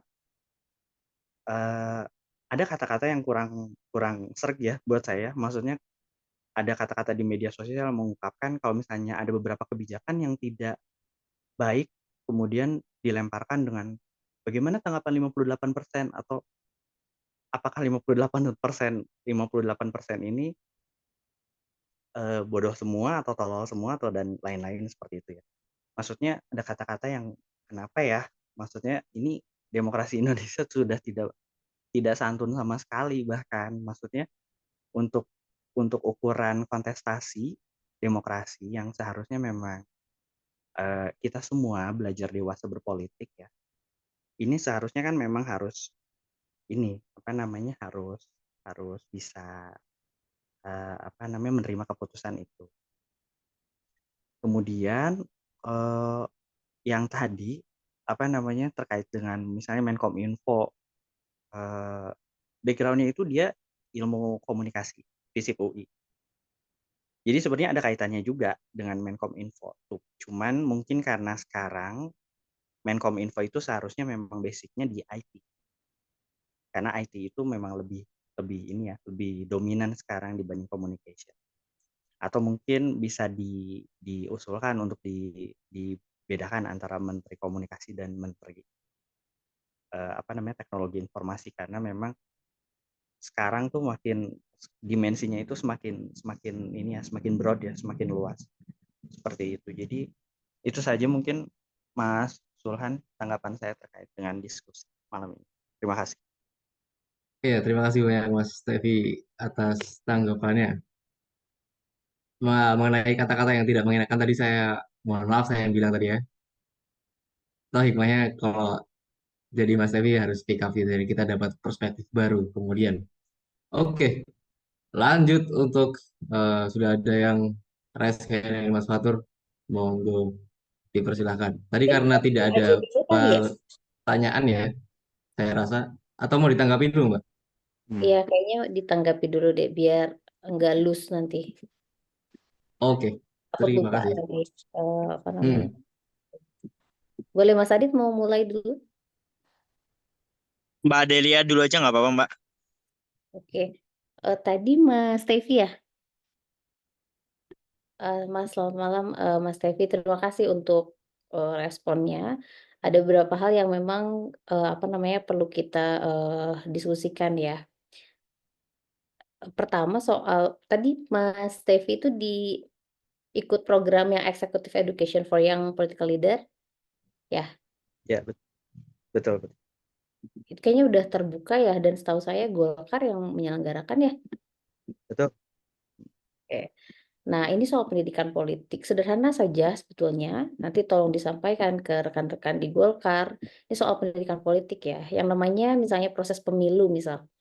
Kita tuh ingin tahu caleg itu dari informasinya, dari profilnya. Boleh Mas Tevi cek. Golkar salah satu partai yang caleg-calegnya itu tidak banyak sekali yang tidak bersedia untuk menyampaikan profilnya. Itu boleh dicek. Itu merah semua tuh. Hampir semuanya. Padahal saya sebagai pemilih berharap sekali Partai Golkar adalah partai yang lama gitu ya, berkecimpung, partai yang sudah mengakar, secara kekuatan grassroots-nya sangat baik. Cuma Golkar kayaknya satu-satunya partai yang sekalipun dia punya pergantian punya masalah di internal gitu ya, tetapi tidak pernah jatuh, bahkan sekarang semakin baik gitu ya. Jadi partai lama, partai yang sudah solid, partai yang secara grassroots-nya sudah baik, tapi untuk pendidikan politik di pemilu tidak menghadirkan informasi terkait dengan profil caleg-calegnya. Tidak bersedia untuk menampilkan, padahal kita butuh sekali. Itu hal pendidikan politik yang sangat-sangat kecil, sangat-sangat prosedural. Gitu. Belum soal sosialisasi ya, belum soal pendidikan politik yang lebih luas gitu yang dilakukan oleh partai politik kita gitu. Ini soal keterbukaan informasi. Kita mau milih dari mana gitu. Kalau misalnya informasi seperti itu saja tidak dibuka kepada publik. Nanti boleh dicek dan boleh disampaikan sekali gitu ya. Ini saya ketika Dicek di misalnya mana ya? kenapa? Dicek di mana ya? Diceknya di KPU. KPU kan ada websitenya. Di situ kita lihat caleg-caleg tuh di situ. Jadi kalau Oke. misalnya mau milih, kita pelajari calegnya gitu kan. Terus setelah kita pelajari calegnya, kita tahu informasi dia sekolahnya seperti apa, dia background pekerjaannya apa, dan lain sebagainya itu tuh di situ gitu. Golkar dan Demokrat sayang sekali gitu ya, dua partai yang justru sangat besar, pernah menjadi partai yang berkuasa gitu ya, lama. Untuk hal ini, itu sangat disayangkan banget gitu ya.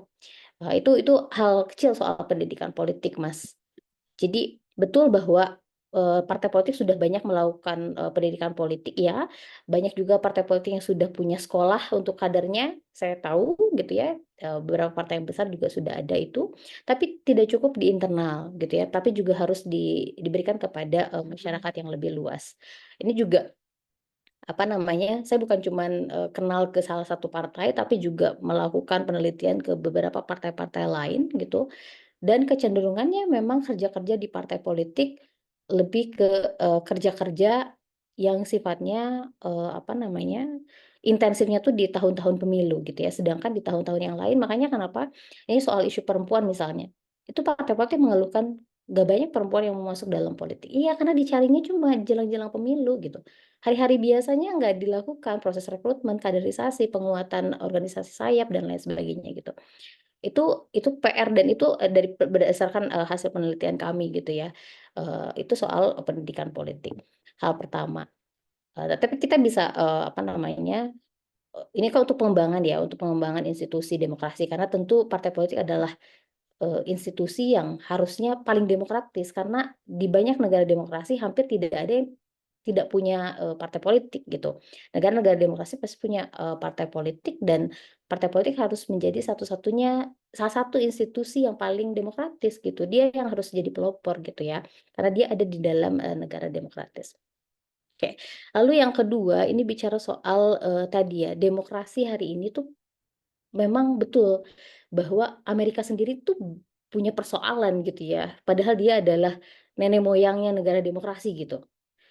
Dia yang, menggagas soal, demokrasi, mengimplementasikan dan lain sebagainya gitu ya, duluan, jauh lebih lama daripada negara-negara lain. Tapi ternyata hari ini kita bisa lihat juga gitu ya, bagaimana, eee, upaya-upaya demokrasinya tuh ya tidak sejalan juga gitu tuh masih, banyak sekali, catatan gitu ya. Justru misalnya soal isu keterwakilan perempuan, itu yang paling bagus adalah welfare state betul gitu ya, Finlandia gitu ya, Norwegia itu bagus gitu. Mereka lebih setara, mereka juga lebih aman, tidak koruptif, kriminalitasnya rendah. Coba di Amerika, Amerika kan kriminalitasnya tinggi gitu. Jadi apakah sebetulnya kan ini kita lagi bicara soal demokrasi itu selama ini kritiknya tadi disampaikan oleh Mas Tevi adalah demokrasi itu berisik gitu ya dan menghambat, pembangunan gitu. Itu terjadi di misalnya periode sebelum-sebelumnya begitu ya. Nah, tapi kita juga harus mengingat kembali gitu ya bahwa, eee, negara demokrasi sekalipun, tetapi kalau misalnya negara hadir gitu ya, misalnya tadi welfare state, itu bisa membuahkan hasil yang baik dalam pembangunan. Bisa juga negara seperti Cina misalnya atau Singapura gitu ya yang, cenderung ke sistem pemerintahannya komunis gitu, sistem politiknya komunis gitu, tetapi secara ekonomi kapital. Itu juga membuahkan pembangunan yang cukup baik gitu kan ya. Jadi setiap negara itu punya beda-beda, pola gitu ya, punya beda-beda karakteristik dan hasilnya pun bisa berbeda. Kita hari ini mau ngikut misalnya ke Cina. Secara politik kita komunis misalnya, tapi secara ekonomi kita kapitalis. Cocok nggak dengan karakter Indonesia? Cocok nggak dengan historis kita selama ini? Kita pernah ada di dalam kondisi rezim pemerintahan yang otoritarian, ada banyak korban di masa itu, gitu ya. Sekalipun dianggapnya kita mengalami banyak pembangunan gitu ya, tetapi secara iklim demokrasinya tidak berjalan gitu ya, secara kebebasan untuk berekspresinya tidak ada dan lain sebagainya gitu. Itu kita juga nggak nyaman juga gitu ya, mau bicara tapi tiba-tiba besok lusa hilang, itu juga kan nggak nyaman gitu. Nah, pertanyaannya kemudian adalah apakah demokrasi harus mengabaikan pembangunan? Enggak kok. Elit-elit kita mungkin menganggap seperti itu, bahwa dengan demokrasi, dengan berisik ini menghambat pembangunan, kita nggak dapat hasil apa-apa. Oh enggak, gitu. Hari ini, dengan demokrasi gitu ya, kita mau mencapai tujuan pembangunan, tapi kita bisa lihat misalnya, celah-celah korupsi, bagi-bagi kue kekuasaan. Kalau otak-atik regulasi, sepanjang budaya di dalam elit politiknya itu tidak berubah, maka tujuan pembangunan kita nggak akan bisa tercapai.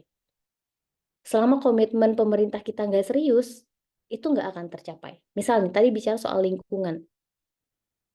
Banyak pendanaan dari asing. Iya, betul. Karena negara kita belum concern. Ini baru sekarang nih, concern ya. Baru sekarang ada perpres soal emisi karbon dan lain sebagainya gitu ya. Kemarin mahasiswa saya penelitian soal itu. Udah mulai ada perpres. Tapi implementasinya gimana? Oh, ternyata belum serius kok pemerintah untuk menjalankan itu. Gitu. Jadi baru sekedar formalitas supaya mendatangkan investasi dan lain sebagainya. Belum secara serius mendanai soal lingkungan ini. Gitu. Dan global sekarang udah punya atensi ke sana. Makanya banyak pendanaan-pendanaan datangnya dari global. Ya karena dari Indonesia itu susah. Gitu. Banyak sekali gitu ya. Termasuk juga misalnya nih soal isu kesetaraan. Isu kesetaraan itu dukungan dari negara itu nggak banyak. Dukungan dari luar itu banyak. Gitu ya, soal kesetaraan laki-laki dan perempuan gitu ya, terus juga soal inklusivitas dan lain sebagainya, memang banyak dari luar gitu dukungannya seperti itu. Jadi saya selalu berpendapat gitu ya, tapi ini kita pernah berdiskusi ya secara terbuka gitu, bahwa demokrasi nggak serta-merta dia menghambat pembangunan. Gitu ya. Bagaimana sistemnya, sistem politik kita, bagaimana budaya masyarakat, bagaimana budaya di elit politiknya, itu yang menentukan tujuan pembangunan kita berhasil atau tidak dicapai. Gitu. Selama misalnya kita komunis tapi negaranya korup, pemerintahannya korup, kekuasaan dibagi-bagi gitu ya secara tidak profesional gitu. Terus juga banyak otak-atik regulasi yang mencederai etika politik, maka tujuan pembangunan kita nggak akan bisa tercapai menurut saya. Gitu. Kenapa misalnya Cina bisa berhasil gitu ya dari sistem yang komunis tapi kapitalis, karena negara benar-benar serius nih menggarap, menurut saya melihat gitu ya, Cina itu serius dia menggarap SDM yang ada gitu ya. Dia tahu di mana kelebihannya gitu ya. Dia juga punya banyak kontrol di dalam negara karena negaranya memang punya orientasi untuk pembangunannya gitu. Nah, hari ini kita bertanya soal apakah negara kita udah sekuat itu untuk bisa melakukan kontrol terhadap akses sumber daya tadi ya, gitu. Apa justru sekarang ruang-ruang korup atau bahkan sekalipun institusi KPK nih, gitu dijadikan alat untuk alat politik gitu ya, menjadi alat politik hari ini. Gitu ya, kita sama-sama tahu lah seperti apa kondisinya gitu. Jadi tesis saya masih sama sebetulnya, demokrasi itu berisik tapi bukan berarti dia menghambat tujuan pembangunan. Itu kembali pada komitmen negara, terus juga budaya di elit politiknya, sistem yang tidak korup ini, lalu juga keseriusan dari elit-elit di politik ya, elit partai politik, lalu juga tadi ada di lembaga-lembaga politik, termasuk juga budaya politik kita tuh kan masih parokial, belum ke partisipatif. Nah ini yang perlu kita terus kembangkan gitu ya untuk kita bisa mencapai tujuan pembangunan tadi gitu. Mungkin itu ya respon saya Mas Stevi. Terima kasih untuk tadi responnya. Kita bisa ngobrol lebih lanjut ya soal ini. Oke, mungkin Mas Adit ada tanggapan juga. Terima kasih Mbak Delia sebelumnya. Ya, siap. Makasih Mas Tevi, Mbak Delia ya. Saya ada dua hal sih. Pertama, bicara soal ini ya, kaderisasi tadi ya, soal yang political, ya semacam kelas-kelas kaderisasi di partai gitu. Nah, itu nggak salah memang yang kalau di Golkar itu yang ada yang Golkar Institute. Saya juga ada satu senior di sana yang memang dia menceritakan bagaimana Golkar Institute ini dibangun gitu. Saya pertama bilang ke senior saya begini, dan ke teman-teman lainnya juga. Ini sebagai bentuk, ini saya mengapresiasi itu sebagai dan teman-teman pun di let's say di HMI, let's say di UGM gitu ya, atau di manapun yang tahu ini sangat mengapresiasi soal keberadaan semacam kelas begitu ya, kewajiban. Kalau nggak salah yang ikut itu pertama kader-kader, yang kedua itu caleg-caleg gitu ya, caleg-caleg yang memang mau berkontestasi pada waktu itu. Nah, entah kalau sekarang itu barangkali cakade-cakade ya. Nah, menurut saya itu suatu hal yang bagus. Jadi Golkar Institute ini yang mendesain acara itu sebagai dan Golkar Institute memang ditujukan sebagai laboratorium kebijakan gitu ya, sebagai laboratorium atau kelas-kelas para political leader, calon-calon legislatif atau kepala daerah ataupun kerja-kerja politik lainnya. Nah, itu satu hal apresiasi dan suatu kemajuan. Tapi ada saya mau ngasih catatan, dan ini barangkali bisa disampaikan dimanapun gitu ya. Ada linearitas atau sinergitas antara lab itu dengan implementasi dalam konteks pengambilan kebijakan. Jadi nggak cuman bentuknya adalah edukasi, tetapi juga bentuknya adalah pertimbangan dalam konteks pengambilan kebijakan atau keputusan. Jadi let's say gitu ya, misalnya let's say Golkar di parlemen gitu. Golkar Institute mengkaji suatu isu tertentu misalnya. Isu ini kemudian kajiannya adalah nanti itu adalah yang mendasari kebijakan ketum partai atau bahkan fraksi Golkar di dalam parlemen. Itu pun berlaku di partai-partai lainnya. Kayak misal PKB kalau nggak salah ada sekolah pemimpin perubahan itu kalau nggak salah ya. Nah, itu juga bagus tuh. Cuman bagaimana materi itu benar-benar bisa tersampaikan dan menjadi concern dan alat gitu, indikator digunakannya oleh para kepala-kepala daerah nanti ketika terpilih gitu atau menjabat kayak gitu. Itu satu. Yang kedua, saya bicara soal ini dukungan asing ya. Di revisi UU Polri itu ada satu nomenklatur yang mana ingin memberikan kewenangan kepada Polri untuk nge-track atau nge-stop, intinya mengawasi lah para NGO ini yang disokong oleh pendanaan dari internasional atau asing kayak gitu. Nah, satu concern masyarakat sipil terhadap pasal itu adalah adanya upaya tadi ya, manufacturing atau pembungkaman atau bahkan upaya penghambatan kerja-kerja masyarakat sipil kayak gitu. Di satu sisi udah nggak didukung sama pemerintah kayak yang tadi Mbak Delia sampaikan, di sisi lain udah mau diawasin dan dihambat oleh pemerintah atau ya dalam hal ini kewenangannya diberikan ke Polri. Nah, itu kan justru menghambat peran masyarakat sipil ya dalam konteks pengawasan. Di satu sisi pemerintahnya ini didukung oleh mayoritas parlemen, di sisi lain CSO atau masyarakat sipil itu dilemahkan dari adanya contohnya pasal tersebut kayak gitu. Nah, barangkali ketika memang gitu ya, ini satu saya menolak keras terhadap pasal itu jelas. Yang kedua, ketika pun ada dalam praktiknya ada dalam tanda kutip ya usaha untuk mendukung apa atau sebagai kepentingan asing itu.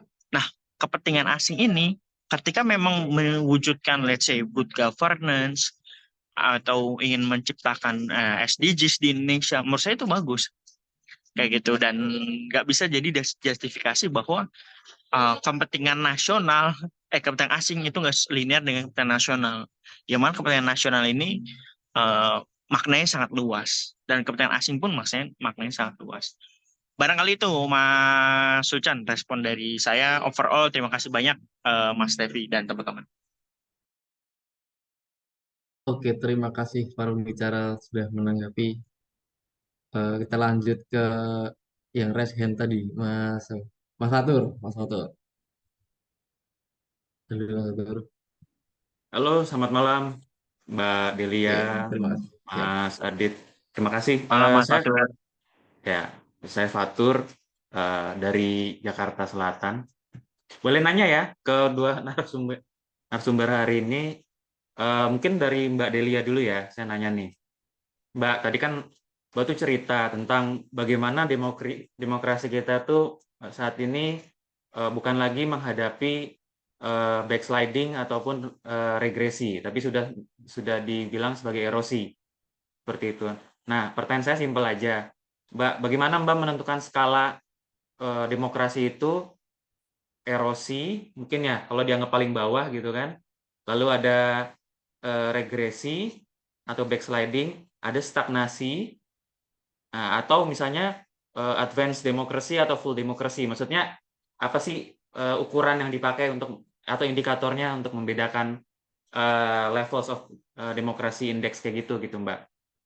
Nah, itu satu pertanyaan saya. Yang kedua, untuk Mas Adit, paling saya nanya, Mas, kan tadi kan kayaknya pembahasannya itu kalau partai itu terjebak dalam pragmatisme gitu ya. Nah, Partai Indonesia hari ini gitu kan. Nah, kalau saya sedikit mengulas sejarah gitu, tahun 1955, ya kan pemilu saat itu kan diikuti oleh sekitar 28 partai untuk pemilihan DPR dan 34 partai untuk konstituante waktu itu. Nah, waktu itu kompetisi pemilu itu dilandaskan oleh ideologi yang saya tangkap.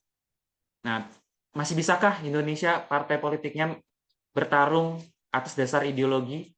Mau itu Masyumi dulu kan, mau itu PNI, mau itu PKI, mau itu Partai Syarikat Islam, mau Murba, atau PSI, Partai Sosialis Indonesia ya, bukan PSI yang sekarang tuh. Kayak gitu. Sama sedikit saya mau menanggapi Mas Stevi tadi ya. Mas, emang bener sih kalau sekarang kita tuh ngobrol di medsos itu, berkomentar itu bebas-bebas saja, nggak ada halangan gitu. Cuman ya gimana ya, saya sih ngerasa dibayang-bayangi sama undang-undang ITE gitu Mas. Terus juga saya juga dibayang-bayangi oleh serangan para pendengung atau buzzer gitu. Kayak gitu aja sih Mas. Ya bikin orang jadi takut sih, parno gitu. Ya, makasih.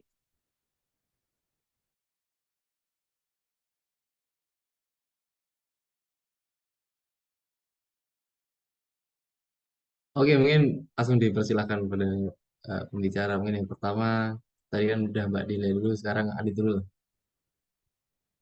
Tadi dapat satu-satu pertanyaan ya langsung.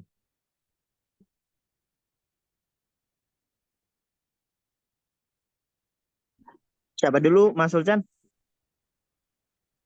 Dirimu dulu ya, Adit. Oh, aku dulu. Oke. Yuk, yuk. Oke, siap. Makasih Mas Fatur. Tadi ngomongin soal parpol ya, bisa nggak yang berdasarkan ideologi gitu? Seingat saya, waktu sebelum Soeharto itu kan zaman Soekarno itu masih ada komunis ya, PKI gitu kan. Dan itu nggak ada pelarangan gitu ya. Cuman di momennya Soeharto, barangkali lurusin ya teman-teman yang paham sejarah gitu ya. Itu kan momentumnya 80 atau 70-an berapa itu, yang soal semua organisasi ideologinya harus Pancasila. Asas tunggal itu. Asas tunggal Pancasila. Dari situlah mulai banyak partai yang dia bubar. Yang ngomongin soal sosialisme, marxisme, komunisme gitu kan. Atau bahkan partai-partai lain yang bahkan berasaskan keislaman gitu waktu itu juga berubah gitu kan. Nah, itu dampaknya juga ke organisasi-organisasi mahasiswa pemuda pada waktu itu. Nah, itu secara nggak langsung itu mereduksi atau mendegradasi partai-partai sehingga mereka mengalami peleburan, pembubaran dan peleburan kayak gitu. Nah, dari situlah kalau salah di 98 itu cuma berapa belas partai ya, saya lupa. Dan itu harus berdasarkan Pancasila. Cuman waktu itu masih cukup bervariasi kecenderungan advokasi kebijakannya. Jadi kalau menurut saya selain taat MPR gitu ya, dan kita lepaslah diskusi atau bukan lepas ya, maksudnya kita terlepas Pancasila ini lebih ke arah mana gitu kan, kita lepas dulu diskusi soal itu. Tapi pertama jelas berdasarkan ideologi Pancasila itu tunggal. Cuman saya lebih setuju barangkali partai-partai itu memiliki kecenderungan mengadvokasikan isu apa. Jadi based on issue. Misalnya contoh PSI barangkali ya. PSI ini kan katanya branding awalnya memang partai anak-anak muda. Let's partai anak muda atau pro perempuan gitu kan. Nah, let's ketika PSI masuk ke dalam parlemen, dua isu itu aja yang diperjuangkan. Gitu kan. Let's ya dia menggerus mereka melakukan advokasi pembabakan gitu ya. Let's di kebijakan undang-undang pengisian jabatan institusi negara. Mereka cek tuh satu persatu.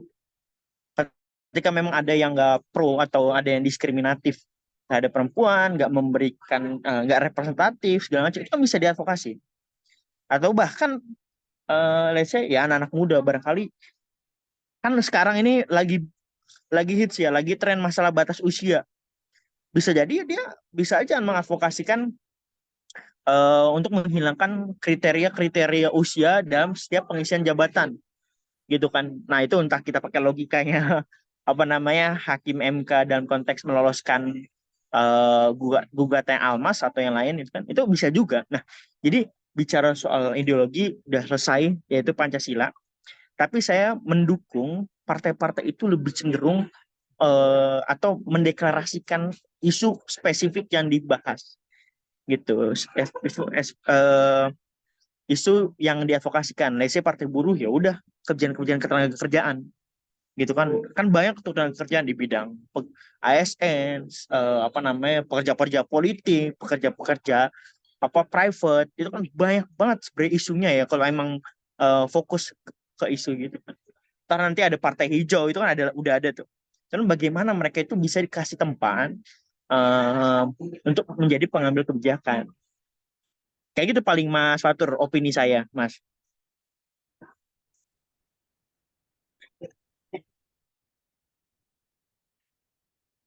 Oke, terima kasih Mas Adit. Mungkin langsung ke Mbak Delia.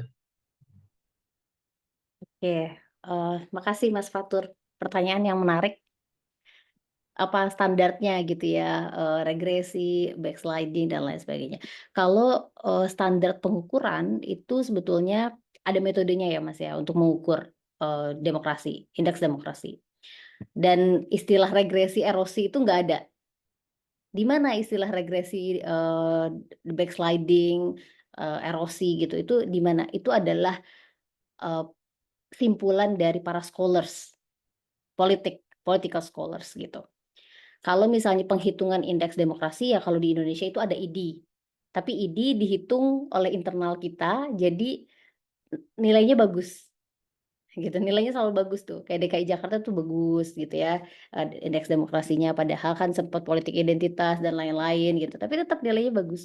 Lalu juga apa yang paling biasanya dijadikan standar itu beberapa penghitungan indeks demokrasi yang tadi saya sampaikan itu biasanya The Economist Intelligence Unit ya. Nah, itu ada standar-standarnya. Indikatornya apa saja? Indikatornya itu ada pluralisme dan proses pemilunya seperti apa. Apakah di dalam satu negara itu sudah mengakomodasi soal pluralisme atau tidak? Bagaimana proses pemilihannya? Apakah ada kecurangan misalnya? Terus juga regulasinya bagaimana gitu? Apakah ada penyempitan gitu ya, penyempitan dalam hal ini misalnya kalau dalam pilkada itu ada uncontested election gitu ya, ruang-ruang pemilunya tuh menjadi sangat terbatas gitu. Terus juga efektivitas pemerintahannya seperti apa. Kita kan hari ini sebetulnya sangat efektif karena satu kebijakan yang diusulkan pemerintah itu bisa langsung eksekusi gitu ya. Nah, tapi itu juga di dalam demokrasi itu dipertimbangkan proses untuk efektif itu apakah prosesnya otokratik atau dia prosesnya adalah demokratis. Apakah dia melibatkan publik di dalam proses pembahasan atau misalnya tidak gitu. Lalu juga soal partisipasi politik, itu indikatornya. Budaya politik, tadi ya budaya politik itu ada banyak. Kalau dalam politik itu kita bagi 3, ada parokial, subjek, dan partisipatif gitu. Parokial itu ya berarti masyarakat yang cenderung pasif terhadap isu-isu politik, tidak terlibat gitu ya di dalam proses politik. Ada subjek dia terlibat tapi tidak partisipatif, dan budaya partisipatif itu dia tahu dia terlibat dan juga dia ikut berpartisipasi gitu. Jadi dilihat dari indikator itu. Lalu juga soal kebebasan politik. Apakah ada regulasi-regulasi yang membatasi eh, kebebasan politik orang atau misalnya tidak gitu. Nah, hari ini kan kita tadi tergolongnya adalah demokrasi cacat. Jadi ada 3 level, ada fully demokrasi, ada float demokrasi, dan ada non democratic regime ya. Jadi rezim yang tidak demokratis gitu. Jadi 3 layer itu sebetulnya kalau dari penghitungan The Economist Intelligence Unit. Metodenya gimana nanti bisa lihat hasilnya ya. Bisa lihat bacaannya secara langsung, metode penghitungannya seperti apa. Tapi indikatornya itu yang tadi gitu. Nah, kalau istilah backsliding, kemudian demokrasi, erosi demokrasi itu adalah hasil analisis scholars politik yang mengidentifikasi dari sebenarnya indikatornya relatif sama gitu. Indikatornya soal budaya politik, partisipasi politik, kebebasan politiknya seperti apa gitu. Nah, kenapa kemudian kami bisa sampaikan pada kesimpulan ini adalah erosi demokrasi gitu ya? Karena ada proses yang dulu gitu di era Orde Baru itu tangan-tangan penguasa itu menggunakan instrumen kekuasaan ya, untuk melakukan pembungkaman. Hari ini sebetulnya tidak. Hari ini kan menggunakan regulasi. Semuanya. Ya, jadi tadi autocratic legalism itu meruntuhkan gitu ya. Karena bayangkan regulasi digunakan untuk mencapai kepentingan dalam hal apapun. Gitu. Ini kan berbahaya gitu ya. Sekalipun misalnya secara legal prosedural ini aman gitu ya, tetapi secara etika politik dan lain sebagainya di dalam konteks demokrasi ini tidak baik gitu dan tidak bagus gitu ya untuk budaya politik dan budaya demokrasi kita seperti itu. Jadi ada banyak sekali kemunduran-kemunduran yang basisnya justru dilegalkan lewat aturan-aturan yang formal gitu. Itu yang menjadi kekhawatiran termasuk teman-teman hukum menurut saya gitu ya. Karena hukum yang harusnya memberikan keadilan justru hukum sendiri, aturan hukum sendiri yang memberikan ketidakadilan. Itu ini kan sebuah ironi gitu, dan ini di dalam konteks demokrasi banyak analis-analis atau scholars-scholars yang ini bukan lagi pada kemunduran demokrasi, bukan lagi pada regresi demokrasi, tetapi sudah eh, agak parah gitu ya, sudah agak parah gitu ya kondisinya seperti itu. Gitu sih Mas Fatur terkait dengan penjelasan itu ya. Oke, Nanti terima kita bisa kasih Mas Adit, terima kasih Mbak Delia. Untuk Mas Tevi, terima kasih juga sudut pandangnya. Saya sangat hargai juga. Terima kasih. Thank you Mas Fatur. Saya curiga dirimu sekarang jadi dosen metodologi ya. Oke. Terima kasih teman-teman. Sekarang sudah jam 21.15. Mungkin cukup ini ya. Banyak hal yang kita dapatkan pada malam hari ini gitu. Dan kita tunggu lagi, kita tunggu gitu diskusi-diskusi selanjutnya yang akan dilaksanakan oleh Sekolah Kepemimpinan Publik. Tetap stay tune teman-teman. Mohon maaf nggak ada closing remarks untuk pembicara pada malam hari ini. Karena waktunya sudah sangat tipis gitu ya. Mungkin kalau kita tidak berplatform online ini nanti ketemu ngopi-ngopi bisa lah lebih longgar waktunya saya kira. Terima kasih dan mohon maaf apabila ada yang tidak nyaman. Apa itu murni kesalahan saya dan juga nanti kita tetap eh, junjunglah gitu kesejahteraan di Republik Indonesia. Bangunlah jiwanya, bangunlah raganya. Wassalamualaikum warahmatullahi wabarakatuh. Terima kasih banyak teman-teman. Moga kalau mau. Waalaikumsalam warahmatullahi wabarakatuh. Makasih banyak Terima kasih Mbak rekan-rekan Delia, semua. Mbak Terima kasih Mas Sulhan, Mas semuanya, Adit. Mas Kita Adit. ada pertemuan Terima lain kasih ya. Mas Ucan, Mbak Delia, Iya nih Bang katanya Jinul, series-series Mas ini. Devi, dan lain-lain.